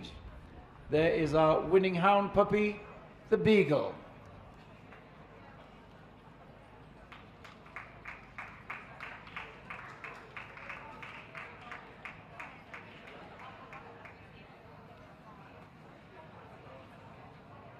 And here comes the Miniature Poodle.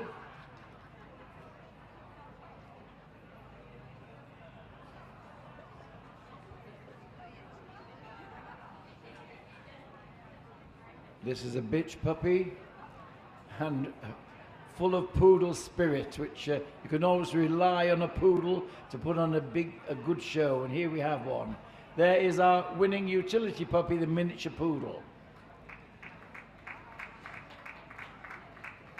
And here is the Jack Russell we saw earlier today, topping the terrier puppies.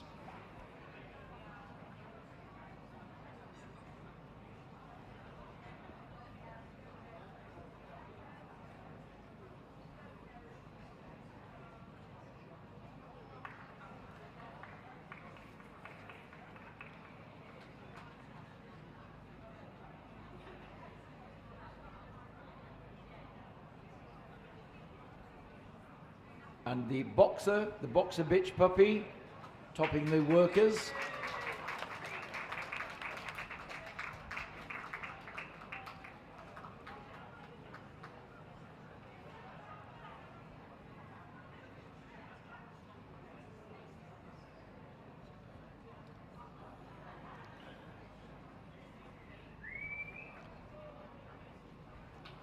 There she goes, the boxer bitch.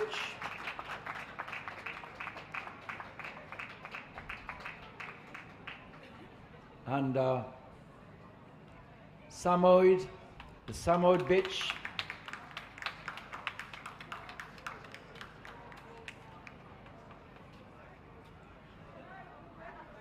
Representing the pastoral puppies.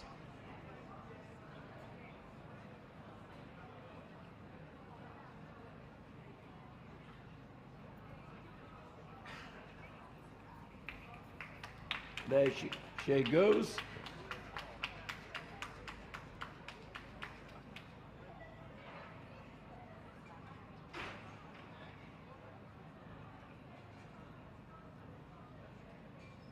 A last look down the line.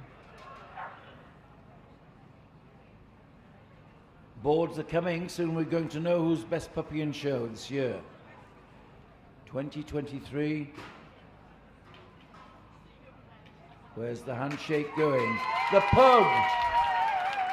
The pug wins best puppy in show. For reserve spot, it's the boxer.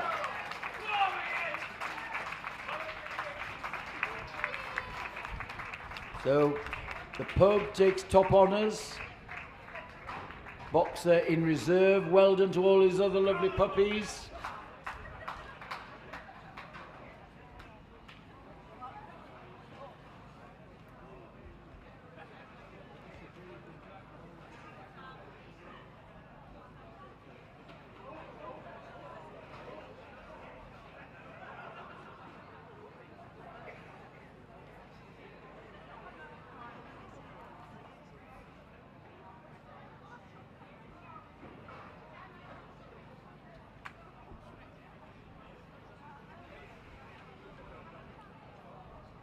So that's special occasion, winning best puppy in show to All Breeds Championship show.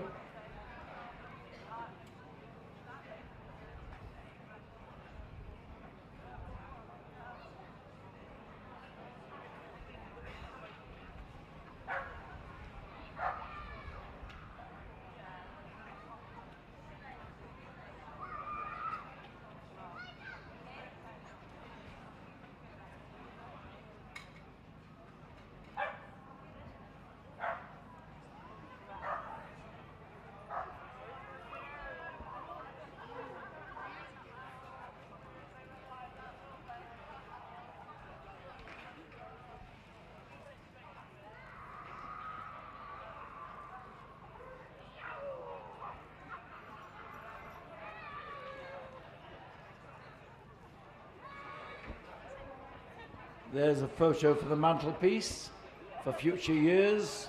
Can look back on that and say, what a great day. Best puppy in show, reserve best puppy in show.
So as the puppy photographs are finished,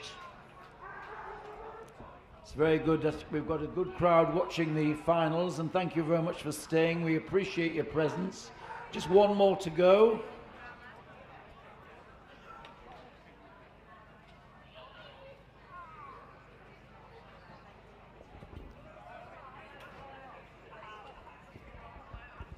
And as the puppies leave, we're ready for the veterans. So here comes our judge, Mr. Paul Harding. He's going to decide best veteran in show. So give him a hand, a round of applause to welcome for the last time.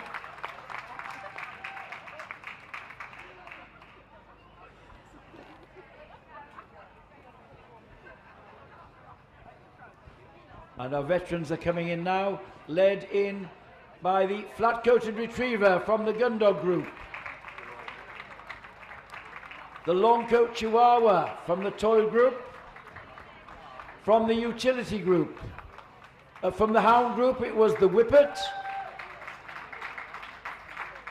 from the utility group the Dalmatian. Earlier today we saw the Border Terrier lead home those terrier veterans, and then the giant Schnauzer from the working group, and finally the pastoral winner, the Pyrenean Mountain Dog.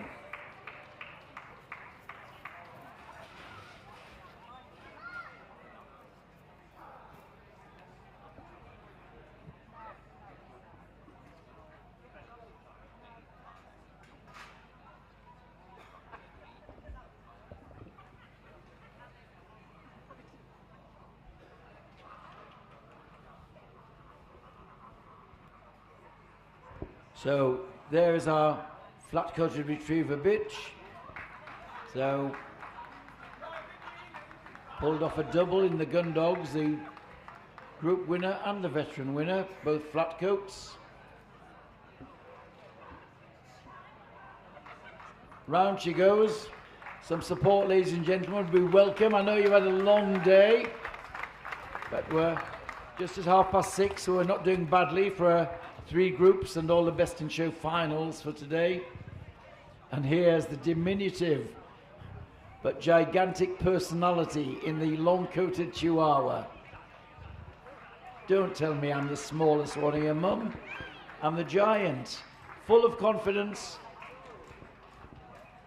strutting its stuff. Marvellous.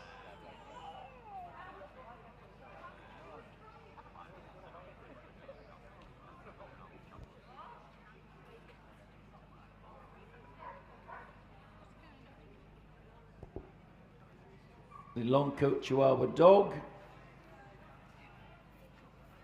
Of course, Mr. Harding has chosen all of these.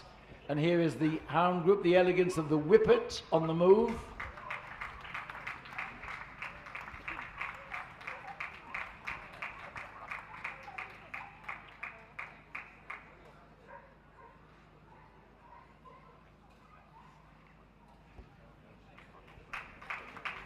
There is the Whippet.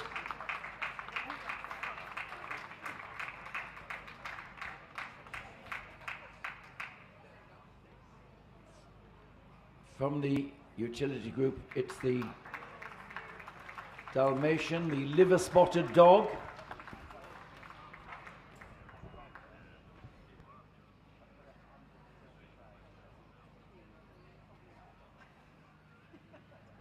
There's our Dalmatian, the utility veteran.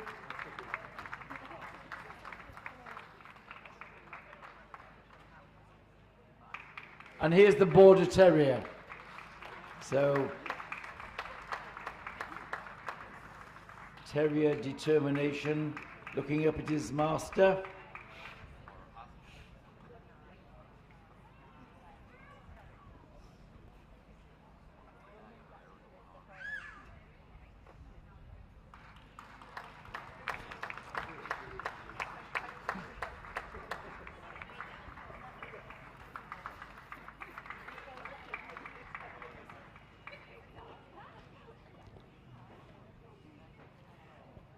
And here's the giant Schnauzer dog.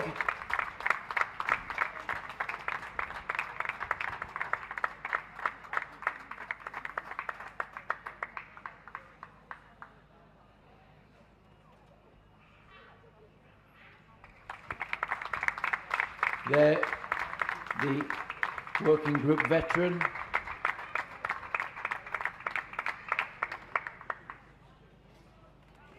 And finally, the pastoral veteran, the Pyrenean mountain dog.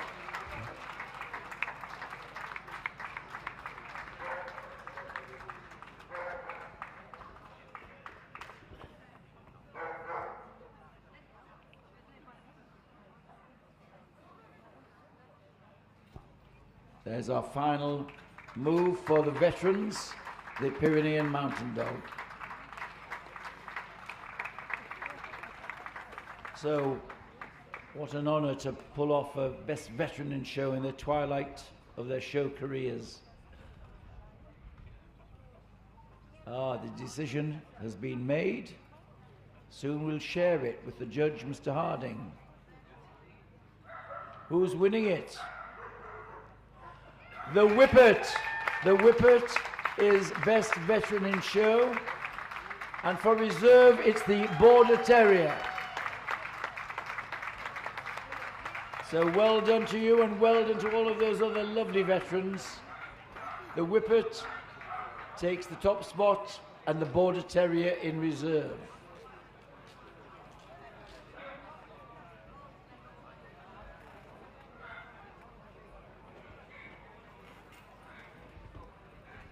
So ladies and gentlemen, thank you very much for staying on to watch these finals as the photographs are getting taken.